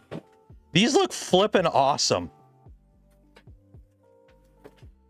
Like, yeah, it's a little awkward walking in it, I'm not gonna lie. But damn, Daniel.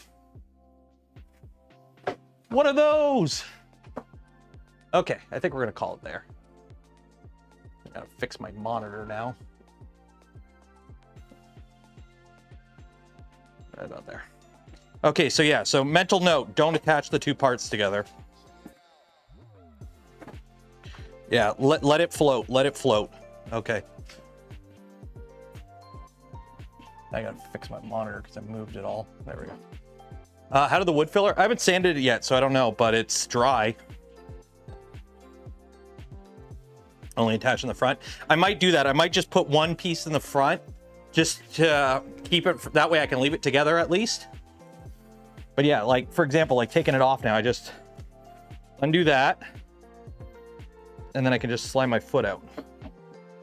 And there's enough weight that it just kind of, there we go.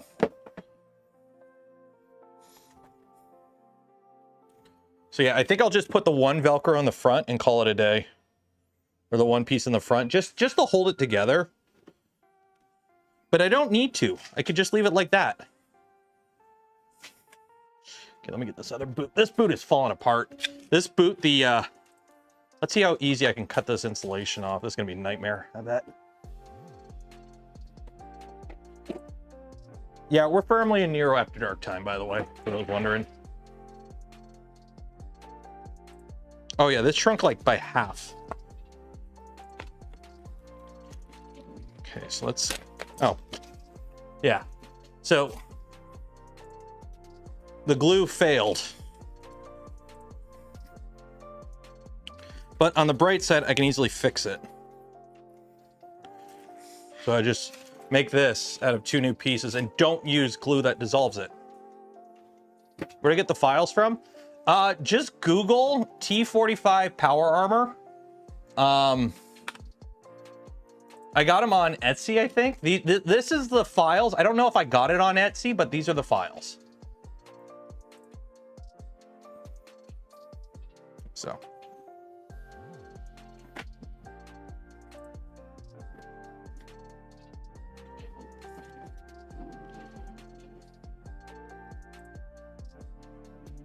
Cut off a bit of your food.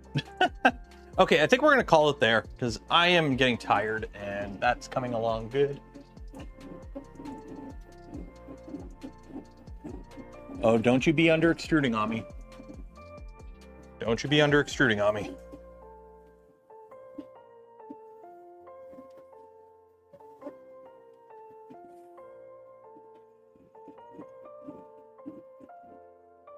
Looks like we had like an under extruded layer or something. Shit.